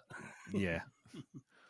And can I at this point just highlight two absolutely beautiful, and I don't know if they're intentional, I'm hoping they are, gags, which is Albert Brooks, yeah? Mm-hmm. He played Marlin in Finding Nemo. Oh, go on. So you got so firstly he's finding Nino, and then not only that, fucking hell. No, seriously, he's finding Nino, and not only that, where does he meet? He meets in that Chinese restaurant, yeah, which is on Sherman Way. Oh no! Seriously, he is. I couldn't. I had to pause it. I had to put the subtitles on and look at that again because I thought, no, really, yeah. I don't know if there's P. Sherman, 42 Wallaby Way, Sydney, but everyone knows that address. Everyone knows that address. You're saying the three finned fish is America? The gammy finned fish is America. Yeah. But no, but as soon as it was like Finding Nino, and I thought, oh no, that's a joke. And then it was like, no, we're meeting him in Sherman, like Sherman Way. It was like, you're having a fucking laugh.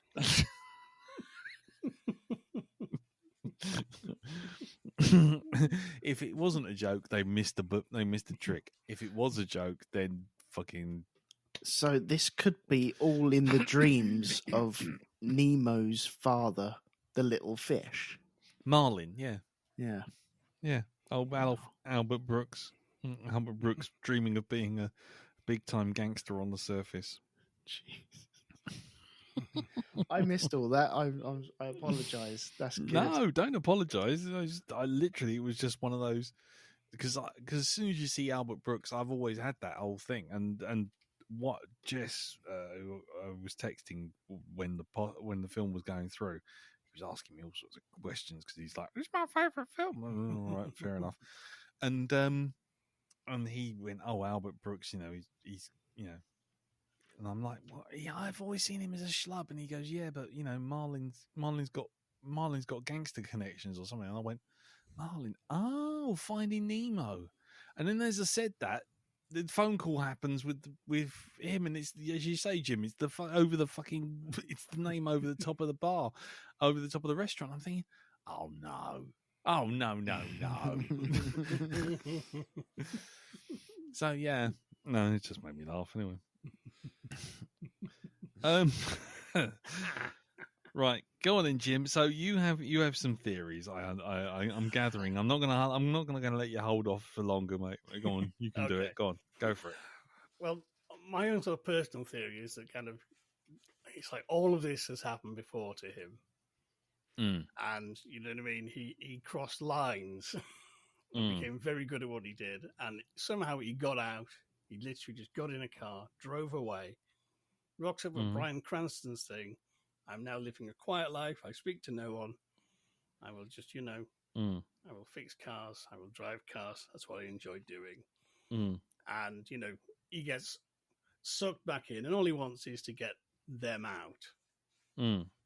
But, and he even says to Kerry Mulligan, towards the end, I'm going to have to go somewhere. I don't think I'm going to come back. Because you're going to have to recross that line. And it's kind of, he's been living a quiet life for about 5 years, I think it said. He's been working for Cranston. And it's just when he has that interaction with Kerry Mulligan, he gets some of his humanity back. He makes a connection with her. He makes a connection with the kid. He smiles, you know what I mean? And there's a flicker of him actually, as the song says, being a real human being when they're on that drive. Yeah. And all that is going to get taken away by an unfortunate series of events. However, some people question more, what was he before? And there's a theory online that he's a fallen angel. Okay. Hang on. Back that truck up. Here we go. Go. I can hear Darren saying. I can hear Elton getting ready with a Baco foil. Who wants to go first? Darren? No, I want to listen to this. Go on. So, actually, Jim, go on. Finish that off, man. Okay, right. The theory goes, if you notice, kind of, he is almost like completely not human, and he discovers some humanity in here. He has a code. He could walk up to Nino, just crash his fucking car right through and wipe him out there, but he doesn't, because that would be hurting people. He doesn't have a beef with innocence. There's several shots where he's shown, according to people online, he's backlit, so it's almost like he has a halo. He's actually pretty much seemingly indestructible. That is true. Yeah. But also, what people say is that the kicker, though, is the jacket. Right. He's got that white satin jacket, yeah, with a scorpion on the back. The director has said the scorpion is a reference to a film called Scorpio Rising by a filmmaker called Kenneth Anger. It's an underground film, and it's basically a satanic ritual on film. Right. And when angels fall, what do they become? Demons. And he is literally like an angel of vengeance on earth, living a quiet life until you've poked him. And then the reference was to the fable of the frog and the scorpion. Oh, yeah.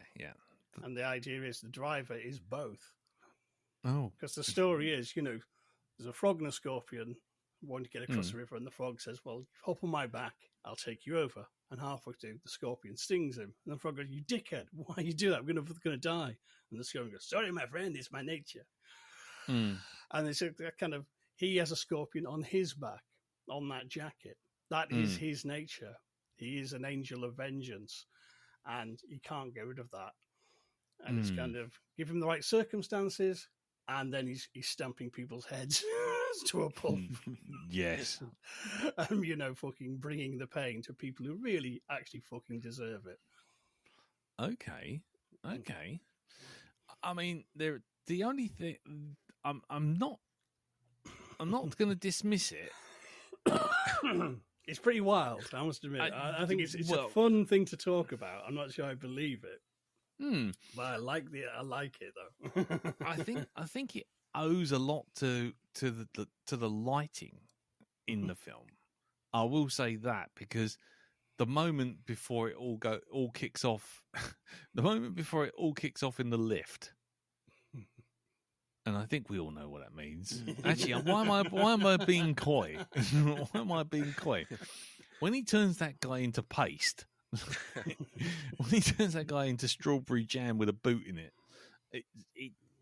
there is the moment beforehand where he kisses Irene, and he does it as a deflection to keep her out the way. And you notice that as soon as he does that, the whole thing, the lighting in the lift drops down. He gets soft lit. She gets soft lit. And that, I interpreted that initially as there's just this one perfect shining moment. And it just highlights everything and just, highlights that beautiful moment of before everything goes to pieces. But if you go on the angel demon thing, then there's the moment there's his moment of redemption, of love, or you could easily go that way. That said, like I say, he does then immediately take a guy and basically turn his face into basically a industrial accident at the Ribena factory. So I'm not entirely sure that he's an angel or a fallen demon, but there's certainly some things there that I think would support it. I wouldn't dismiss it out of hand. I might have to watch it again and see if that holds up. I think because I've not seen. I like it. I like the idea. I hadn't thought of anything like that, to be honest. It was just. Well, something I picked up this time watching it is like right from the start, he has there's this aura of menace about him. And it's kind of on the film on one hand, he's blonde, he's got a nice white jacket. He's giving you the symbol to say he's the good guy. But all the time you're getting kind of, first act of Jaws sort of vibes, just saturating everything and all around him. Yeah. You know what I mean? He's just a still moment, and he's kind of like, and there's a real, a menace to him, and it's understated, but it's just there. You can just feel it all building, and it's kind of, Christ, when he goes to go off, he is really going to go off. Yeah, he's gonna pop. He's like someone shaking up a bottle of fizzy wine or something. He's just gonna go once that cork blows. Yeah. So he has the patience of a saint as well. Yes. Yeah. Up until a point where he doesn't, but yeah, I think you're right. Where he does crack a smile with the kid when they're in the lift taking the groceries up, and it's just, there's a crack there, isn't there? He does it beforehand. The first time he does it is when they're in the flat with Carey Mulligan there, and I can't remember what he does, but you just see him, suddenly the corner of his mouth goes up. Yeah. It does. Again, that goes back to that subtle performance thing. It was just like, he doesn't need to do much. You just need to see him break character, so to speak. And it's like, nice. That's really cool. Mm-hmm. But, but let's get, I mean, you were saying there, Dal, I mean, would you not subscribe to that idea at all, or is it just something that's completely opposite of where you think it goes? Just to be straight with this, Jim, that was a theory that you'd heard somewhere. Was that right? It's one I found on Reddit, because I was looking at kind of what do people think about the Gosling character. What's his past? What stuff people come up with? Yeah. There's always, when it comes to stuff like this, there's always somebody who will say something like that, or they'll say, "Oh, they're dead and they're on their way to hell," or I don't know, so and so's the devil. That's and it after a while, that hearing that about various different films, unless they actually are blatantly showing you this person is some sort of supernatural being, then it can get a little bit sort of, oh Jesus, no, not that again. Yeah, every film doing it. Yeah. Well, it is that whole thing of they wake up and it's all a dream kind of vibe. Well, there is that. I mean, I do get it though. I mean, I wouldn't dismiss it entirely out of hand. That's one thing I will say, because the reason I say that is because I don't know how can I put this. There's it's not like the film's dissuading you from that idea. It's not like it's showing you something absolutely obvious. Like, I mean, when he gets stabbed at the end by Bryan Cranston, and he tells Irene, Caesar, it's you. Exactly. Not when he's been stabbed by Bryan Cranston. When he's stabbed by Albert Brooks Sherman Way. I was going to say the stab looks pretty damn fucking final, and you know the whole thing done in that sort of silhouette of like they're both going down, and he's stabbing Albert Brooks in the neck, and they're going down like a sack of spuds. And then it just sort of like he rests against the car, and then he just falls over the bonnet, and, over the boot, and you think, right, that's how the film's going to end. That's it. He's dead. And then it cuts to sort of inside the car, and he's just lying there, and he's kind of completely out of the picture. And then the next thing you see, it cuts again. It goes to black, and it's like, oh, and he's just driving off. And it's like, so you got.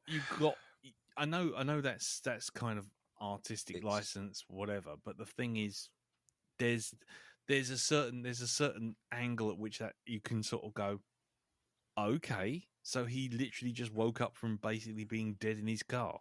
It's a bit like in The Princess Bride, right? Where you got Inigo Montoya is slumped against something, and the bloke's the six-fingered man is sticking a sword into him, and he keeps deflecting the sword, and then suddenly he starts getting up. You know, I'm Inigo Montoya, you killed my father, prepare to die. You know, and he keeps saying it and saying it and saying it. It's a bit like that, isn't it? When you that's what it reminded me of, and also like a fucking Buster Crabbe fucking cliffhanger from Flash Gordon or Buck Rogers. You know, when you see like at the end of the episode, the fucking thing explodes, right? And then come the beginning of the next episode of Buck Rogers, no, it hasn't exploded. It's just it's swerved away from the bullet. You know, it's a bit like that. Yeah, he was dying just a second ago.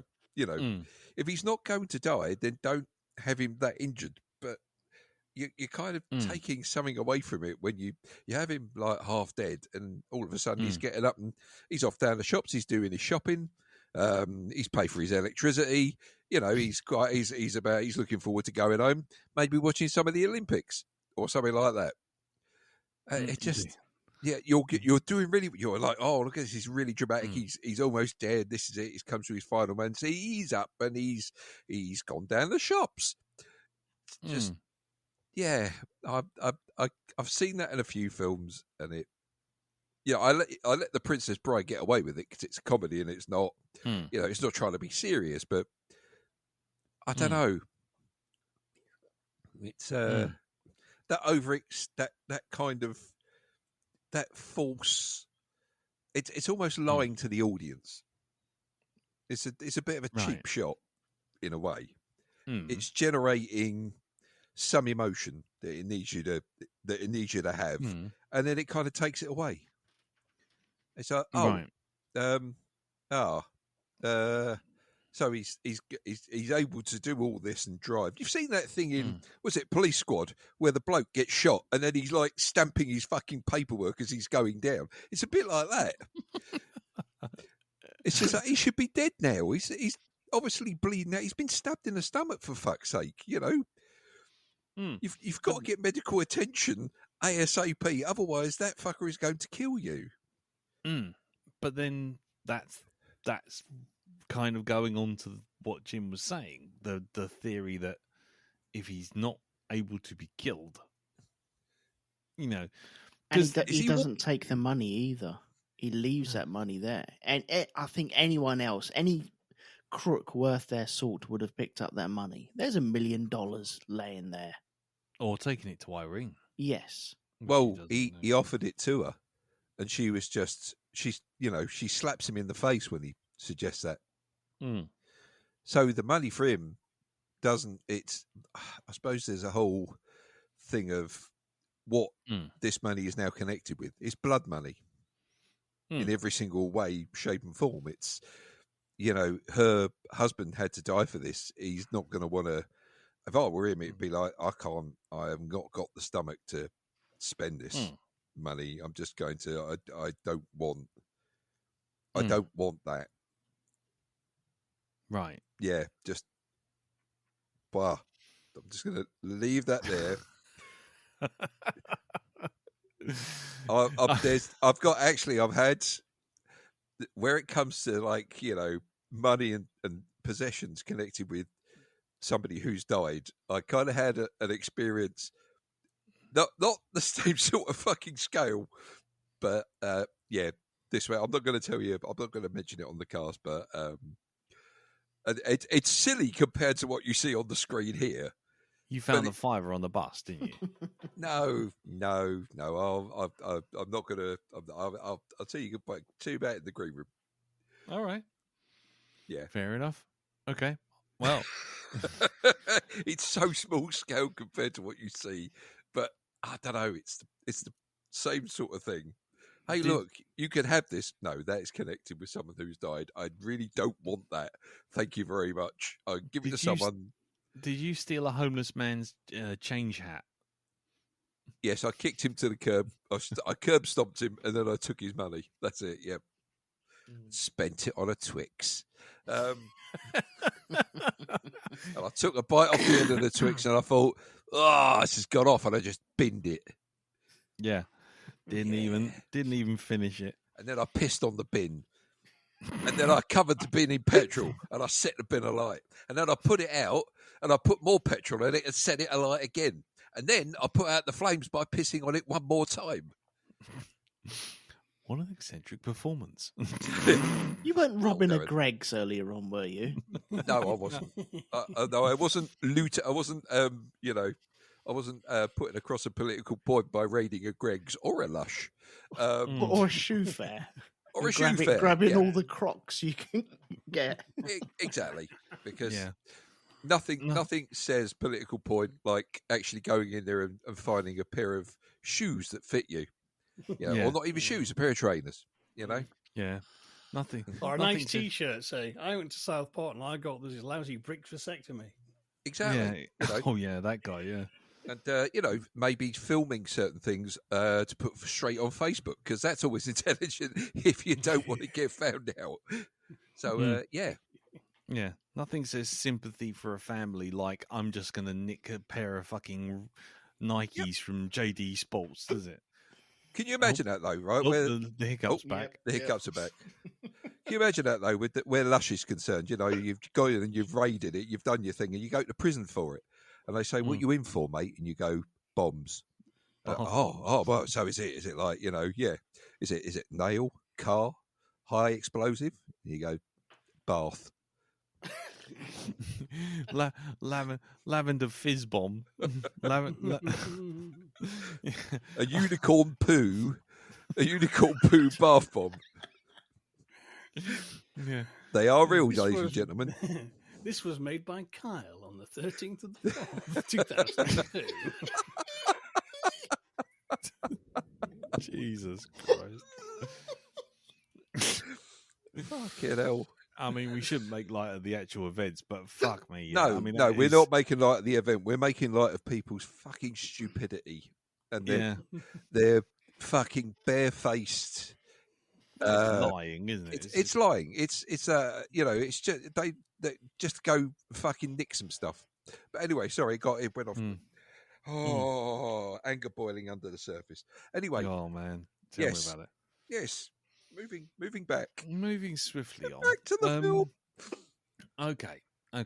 So, seeing as we're on the subject, what about the ultra violence in this film? How did we feel about that, and how did we feel it was portrayed? Because for a film that's 90% of it is extremely quiet, except for a synthwave sort of soundtrack. When the violence happens, it's not something you forget in a rush, especially not if you're Christina Hendricks doing your makeup through a window. I was going to say that for me, I don't think there was anything that came before it, was there, that was really as severe as that. It was the fucking, she got her head stoved in by buckshot. It was just fucking hell. Mm-hmm. I must admit that. Yeah, go. I wasn't expecting that at all. And that took me by surprise. I think every part of the violence, like the one in the pizzeria where they're all sat down going, well, there's only 3 people connected to this, and 2 of them are in the room, and I wonder what we'll do with this person. And all of a sudden, yep, yeah, ultraviolence kicks off. You're like, flipping hell. But yeah, Jim, you're right when you say it's not glorifying it. It's I forget exactly what you said. You put it far more eloquently than me at the moment, but it's kind of earned it. Where it comes out and it's so violent and so graphic and it's so oh bloody hell, he's going to feel that in the morning, isn't he? Jesus. Where it makes you take a step back. And I think if a film can make you do that and make you think about that, then it's done its job. The Christina Hendricks moment, I was not expecting that. But when you see like the silhouette of the guy with the shotgun coming through the window and you're like, oh, no, don't. And then it just shows it here. And the violence from that scene is not over by a long shot. No. In that scene, no, that is just the start of it. Although he does have a bulletproof mattress, which I kind of want one of them now. No, in fairness, he didn't have a bulletproof mattress because he still ended up with buckshot all up his arm. Yeah. So what it did was that it slowed the buckshot down and it didn't blow his arm off. Is what it did, which shows one of those kind of like, how did he know that? And he's got a bit of history with this before. Yeah. But it keeps it real though, doesn't it? Because he does get the buckshot. They have to take it out of his arm, and it does. He doesn't just get away with it by throwing the mattress at the guy and blocking it. No, but, I was more impressed by the guy who knocked the door open afterwards with the mattress resting against it. I tried moving the mattress once and it did me fucking back in. That geezer opened the door while holding a gun with a mattress behind it. Yeah. That's some strong shit. He clearly had his Weetabix that day. He really did. Well, what about you, Jim? What do you think of the violence? I mean, you were saying... Well, I remember the first time I saw it was a bit of a shock. I mean, firstly, you have the gut punch like Oscar Isaac just gets gunned down. And that's not particularly graphic, but it's the way it's done. It's not done out like pow, shootout. It's sort of very real die in the dirt, sort of shot in the back. And it's kind of, oh, bollocks, this has all gone horribly, horribly wrong. Yeah. But the killing of Christina Hendricks, that's a real one of those, that's like a Janet Leigh Psycho movement, because that's kind of, that's someone go, oh, she's a big star, she's in it. And, they just literally turned her head to Raspberry Jam. Okay, nobody is safe in this movie, possibly not even me. Sat here watching it. You know what I mean? All bets are now off. You've killed that character just like that out of the blue. It's kind of like, whoa, you know what I mean? And that's how you do violence properly. Yes, it's very graphic, but as I always say, if violence has consequences, I don't think it's as dangerous to watch. I think it's when it's like the A-Team and there are no consequences, that's when you're glamorizing violence and making it look attractive. The violence in this movie isn't attractive. It's fucking horrifying.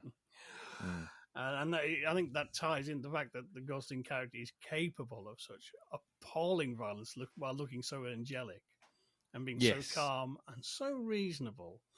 But it's just kind of like, Jesus, who was he in his previous life?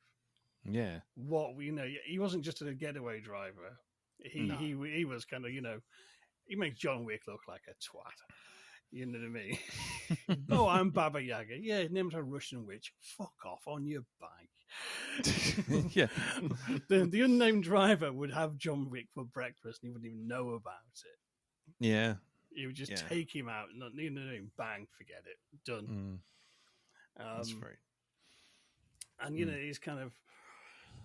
I think that there's that contrast as well of that, some of the worst violence is committed by him. And he's the good Pretty guy. much. It's like when he goes... When he tracks down the guy, set him up, and he just walks into that dressing room with a hammer. Yeah. Yeah. Oh, Just Cook. right, gets his own bang, bang, bang. Fuck Yeah. Oh, yeah. And it's that's appalling, but it's also massively satisfying. Yeah, especially seeing it's the same hand that had "fuck off" written on it earlier exactly. on. Yeah. Well, it's the bitch. It's the pause in there as well as he takes that phone call, and the sound of the leather in the glove and round the handle of the hammer. It's everything about that scene. It's just like the pure rage of smack on the hand, on the floor, bullet to be hammered into his head. Yeah. And then it's, okay, I will take a phone call.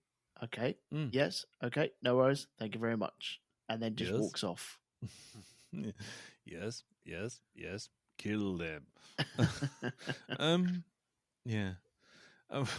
I mean, I've got to say the Hendrix death, it does make me it does show me in some ways how far everything's come as far as cinema's gone. Because do you remember Scanners when everyone went, "Oh, his head exploded," and it now looks like a balloon with a face drawn on it, just going pop. Yep. And yet Christina Hendricks literally got a hearing aid via a 12 gauge from point blank range, and you're like, holy shit. And it was kind of interesting because I tell you what I did notice, and this is only because I saw the trivia on the old X-ray, was when the driver goes and gets the mask out of the trailer. Yeah. Do you notice there's 3 other heads on that trailer, on that shelf, and they're all Christina Hendricks's. They're all cast molds for a head getting blown off. Oh, are they? Yeah. I hadn't noticed that. No, I hadn't noticed it. I just sort of paused it because I had to go to the toilet, which you don't need to know. But I paused it, and then as I paused it, it's come up. It's gone. Oh, did you know that the heads are on the shelf just there are all Christina Hendricks's head sculpts? And it's like, oh yeah, that makes sense. And there you go. Shame to waste them, wouldn't it? Yeah. So there's a couple of Christina Hendricks latex heads floating about. Apparently, Hugh Jackman should have been playing the driver. Yeah, I don't think that'd work. That wouldn't have worked at all, would it? No. Yeah, I think part of the reason it works is that Ryan Gosling, looks like he does. Mm. I mean, he looks just like so clean cut. And with his jacket, he almost looks like he stepped out the 1950s. Mm. The old American boy doesn't smoke, has a toothpick. You know what I mean? There's a lot of things. The satin jacket is very like a high school jacket. Yeah. You know what I mean? Exactly. It's kind of really... he's the last person you expect to be the embodiment of vengeance on 2 legs. Yeah. Can we also talk about, before we wrap it up, can we also talk about the lift? That lift scene. I mean, seriously. I mean, Yeah. there's putting someone down, and then there's putting someone down, making sure they stay down, and then making sure that whatever's left doesn't get back up in case of a zombie apocalypse. What do you think of that moment, Dal? Well, I've got to say, I mean, you could see that he really disagreed with the guy in the lift, and that he refused to do what he said because he really put his foot down. And you comment on my jokes. Well, this is how he gets ahead. Or a leg up. Or a leg up. No, you see, that was beautiful. That was that whole bit there when he finishes off by fucking doing the bloke on the floor there, stamping on him, is that whole thing of keep punching him until there's a wet sound, right? Yes. Okay, very much so. And I'm sitting there listening to it. I can hear a crunch, bang, crunch, bang, crunch, squish, squish. Oh, it's getting wetter and wetter. Yes, there you are, splat. Nobody's thinking about the poor lift engineer that has to come along and fix that after it's been broken. That was that for you there. He's rammed his head across the buttons. He's like, oh, okay, well, yeah, I've got a couple of spares in the van, haven't I? Oh, what's that in the corner? Oh, it's a partial body. Somebody fucking spilt some blancmange because look at his pinks. No, this is wrong. Oh no, no, this is not good. Something's missing. Yeah. I was going to say, so how would you deal with taking care of that lift then, Elton? Yeah, well, not to say that I've been in that situation, but kind of been in that situation. Okay, and well, there was a lot of police tape around, and blood goes everywhere. yeah, I know blood goes everywhere because blood goes everywhere, especially in a confined space like that. It goes on the ceiling, it goes on the walls, it goes absolutely everywhere. Ask me how I know. Did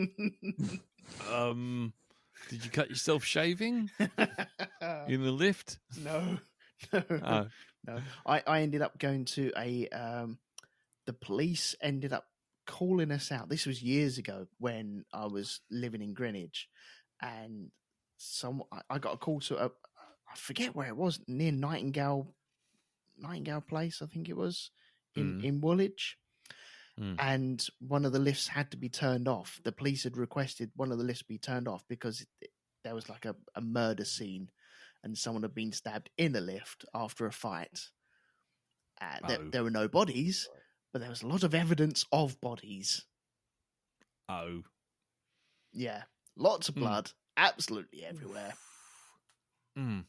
But yeah, and someone's pressed all the buttons on that console. Well, couldn't tell because they were all red. Oh, right. Okay. Everything was, honestly, everything. If there was a surface, it was covered in blood. It was disgusting. Oh, okay. Yeah. Did you charge them for extra hours on that job? I got paid. Yeah. Oh, well, there you go. See, there's a happy ending. Yes. Jesus Christ.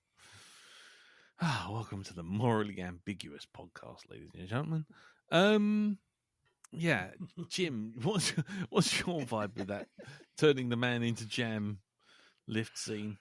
Well, it's one of those things that's kind of like, I mean, we've seen him be quite extreme, but that's taking it to like another level. It's at that point, it's kind of, oh my God, what have you unleashed? Because, before that you said, I'm going to have to go somewhere I might not come back from. And it's kind of, you're not crossing that, you're just galloping over them with a bulldozer, But it is that kind of, at that point, I'm actually frightened. I'm almost frightened for what they've got coming to them. He looks at Irene differently as well, doesn't he? Yeah. It is kind of like, this is no holds barred shit. This isn't pussy, fanning around with gun battles and jumping in the air and doing John Wick bollocks. This is someone who's going to just very matter of factly fuck you up. Yeah. Irrevocably. I guess that's really what he means. I mean, that's it. The thing is, he actually literally does become the unstoppable slasher killer force. You know what I mean? I mean, he gets that mask, He doesn't really need to worry about being recognised because he lives a charmed life anyway. And he's nobody. I bet he doesn't have a single bit of ID. He's completely off the grid. But he puts that mask on just purely to terrorize Nino in the last moments. Oh, Nino. He's like Michael Myers at that stage. He's kind of, there's literally nothing you can do. He will follow you to the ends of the earth and he will kill you. Yeah. And there is literally nothing's going to stop that happening at that stage. No, that was pretty damn effective. And I mean, the moment when Nino's in that car and he's like, let's just get out of here, and then all of a sudden the car lights up from the side, it was just like, oh, you're not getting nowhere. And it's kind of interesting because it reminded me of a really naff film called The Wraith. Yes. Do you remember that? With Charlie Sheen in it. Yeah. It's on YouTube. It's on YouTube. Is it? Oh, Wraith, yeah. I don't know that I want to watch that. It's funny because I have to choose next week's film, and we might as well announce it now. Son of a bitch. Yeah, okay. Well, it's one of those films that I didn't think I'd ever come back to, but it was good at the time because I was a kid and I was an idiot. But yeah. What was I going to say? So yeah, the whole thing that he becomes an unstoppable killing machine. That's what he means by he's not coming back. It's not that he's going to die. It's that she'll never look at him in the same way again, so he can never come back from that. Well, she doesn't when she gives him that "I've got nothing" moment, when she stood outside the lift. You know? Yeah. I'll just call Elton. He's going through her head. Really, that's going on there. I'll just give Elton a shout. She's just thinking that poor lift engineer. Yeah, that poor lift engineer. Nobody's going to have to clear up. Poor sod. You know, he gets stressed when he doesn't know what day the bins are going to be put out. I mean, Jesus, man. This is a dead body in a lift. What's he going to do with that? And he pressed all the buttons. Yep. He pressed all the buttons before he died. God Son damn of a bitch. God damn it. Anyway, yeah, right. I mean, I could talk about this film for a lot longer. I don't think anybody else will be listening by that point. So I think we shall wrap it up there. Unless anyone's got anything, that last bit they want to add, because I have a whole sequence of stuff about the bloody lighting, but I don't think anyone wants to hear that right now. No, I think I'm good. I thoroughly enjoyed it. I do want to watch it again, though. Definitely. Okay. Darren? No, I'm good, man. Cool, man. And Jim? I'm good. Oh, okay. Elton? Just so I can get my lighting thing out. Yeah. When you watch it, watch how they light him all the time. Okay. How they light him. It's always two-sided lights. Okay. He's always split down the middle by two totally different contrasting lights. That's what I'm going to say. I'll leave it there. Anyway, right. So, if anybody else has watched Drive and would like to send feedback in, by all means do so in the usual channels. The Facebook group, which is facebook.com/group/the Black Dog Podcast, or send us in an email, which is feedback@blackdogpodcast.com, and we'll read anything out next week. And speaking of next week, it's time for Darren's choice. What are you giving us next week, Dal? Right. Okay. Well, I was going to make it a Carey Mulligan set of films that we've been watching. I was going to choose a threesome. Yes, indeed. I avoided that. I heard you. It's like, must not say it. Steer away. Yeah, we all heard it, Al. You didn't. You might as well have just said it. Indeed. But we won't be all imagining it. We won't be doing that. We won't be doing that at all. We're not setting up the Pornhub channel just yet. No. I've gone a bit kind of left field with this one. Okay. This is a film that is considered a classic by some. I've never seen it, but it's propped up here on Amazon Prime. It's just made itself known to me, and I thought, you know what? Let's give this a go. Let's see what this is all about. So I don't know what this film is, what the quality of this film is going to be like. Jim probably does know what the quality of this film is going to be like. I feel like I should be bracing myself. Just to give you a bit of a run up for this, right? To tell you, just to say who's in this film. This film stars Bruce Campbell, Richard Roundtree, and of course the greatest actor of all time, if only for his chin, Robert Z'Dar. Holy fuck! I am, of course, talking about the horror classic Maniac Cop. I can tell by that fucker. I can tell by that stunned silence. You're really looking forward to this. Right, let's go around the table. So, Elton, have you seen Maniac Cop? I don't think so. Okay. Are you looking forward to seeing Maniac Cop? I don't think so.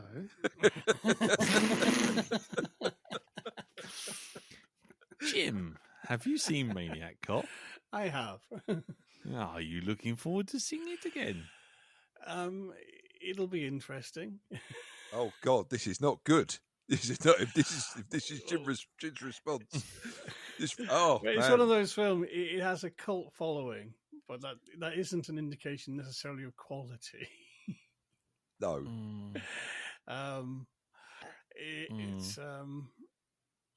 It's enjoyable trash. It's possibly absolute nonsense. It's a long time since I've seen it, and I only saw it in the video, and hence I probably saw it in 4:3, and probably lots of bits, the good bits, cut out. So it might be better than I remember. Because this has happened before with films I saw in the 80s on video. Okay. So we'll see. And Darren, you say you haven't seen this film. I've never seen this film, but I've just heard about it. I know of it. Oh, you'll be hearing about it, all right. Oh, I'm sure I will be hearing about it for the rest of my life now, by the sounds of it. Yeah, I saw this film during my phase of going to the nearest Blockbuster video and just getting whatever's left on the shelf. Right. That should tell you enough. But what it doesn't tell you is how much I really, really, really didn't like this film. So you had a bit of a dislike for it then, yeah? Is that safe to say? I think it's safe to say that I took against it somewhat. Yes, I think that's probably the best way of putting it. I won't over-egg the pudding, because if I watch this and find it trashy fun, like Jim said, then I'll have to walk back a few words. But right now, let's just put it this way. I've got two things to look forward to. One's a prostate exam. The other one's Maniac Cop. I'm not entirely sure which one I want to look forward to first. Happy fucking birthday. Happy birthday! And where is Maniac Cop? It's on Amazon Prime. Okay. Included. Oh, what a shame. Amazon I've just cancelled Prime. my Amazon. I'll see you guys in a couple of weeks. It's also available on Netflix and Disney. No, it's not. It's probably on YouTube, though, Elton, so you can probably watch it for free. There you go. Don't mention it. You know? It probably is available. I'll give to you. Fucking YouTube. I don't know. Should we have a look? Should we see? Should we see if it is? No, let's not waste any more time on Maniac Cop than we're already going to waste on it. Trust me on this. Jesus fucking Christ. I thought my day couldn't get any worse. Apparently it can. Anyway, so thanks, Daryl. That's fine, mate. That's all right. That much appreciated. Well, we've had a good string of good movies. Got to try and, break it up a bit.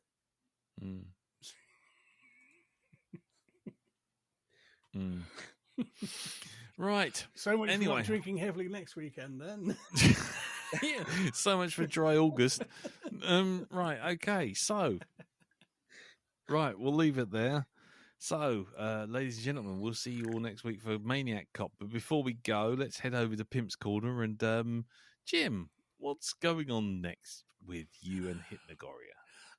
You can currently hear the latest part of my kaiju history, talking about the early films with Willis O'Brien. And this weekend, I'm releasing a reading of a story by H.G. Wells. Oh, nice. Very cool. Which one? The Flowering of the Strange Orchid. Ooh, okay. Cool. Right. Okie dokie.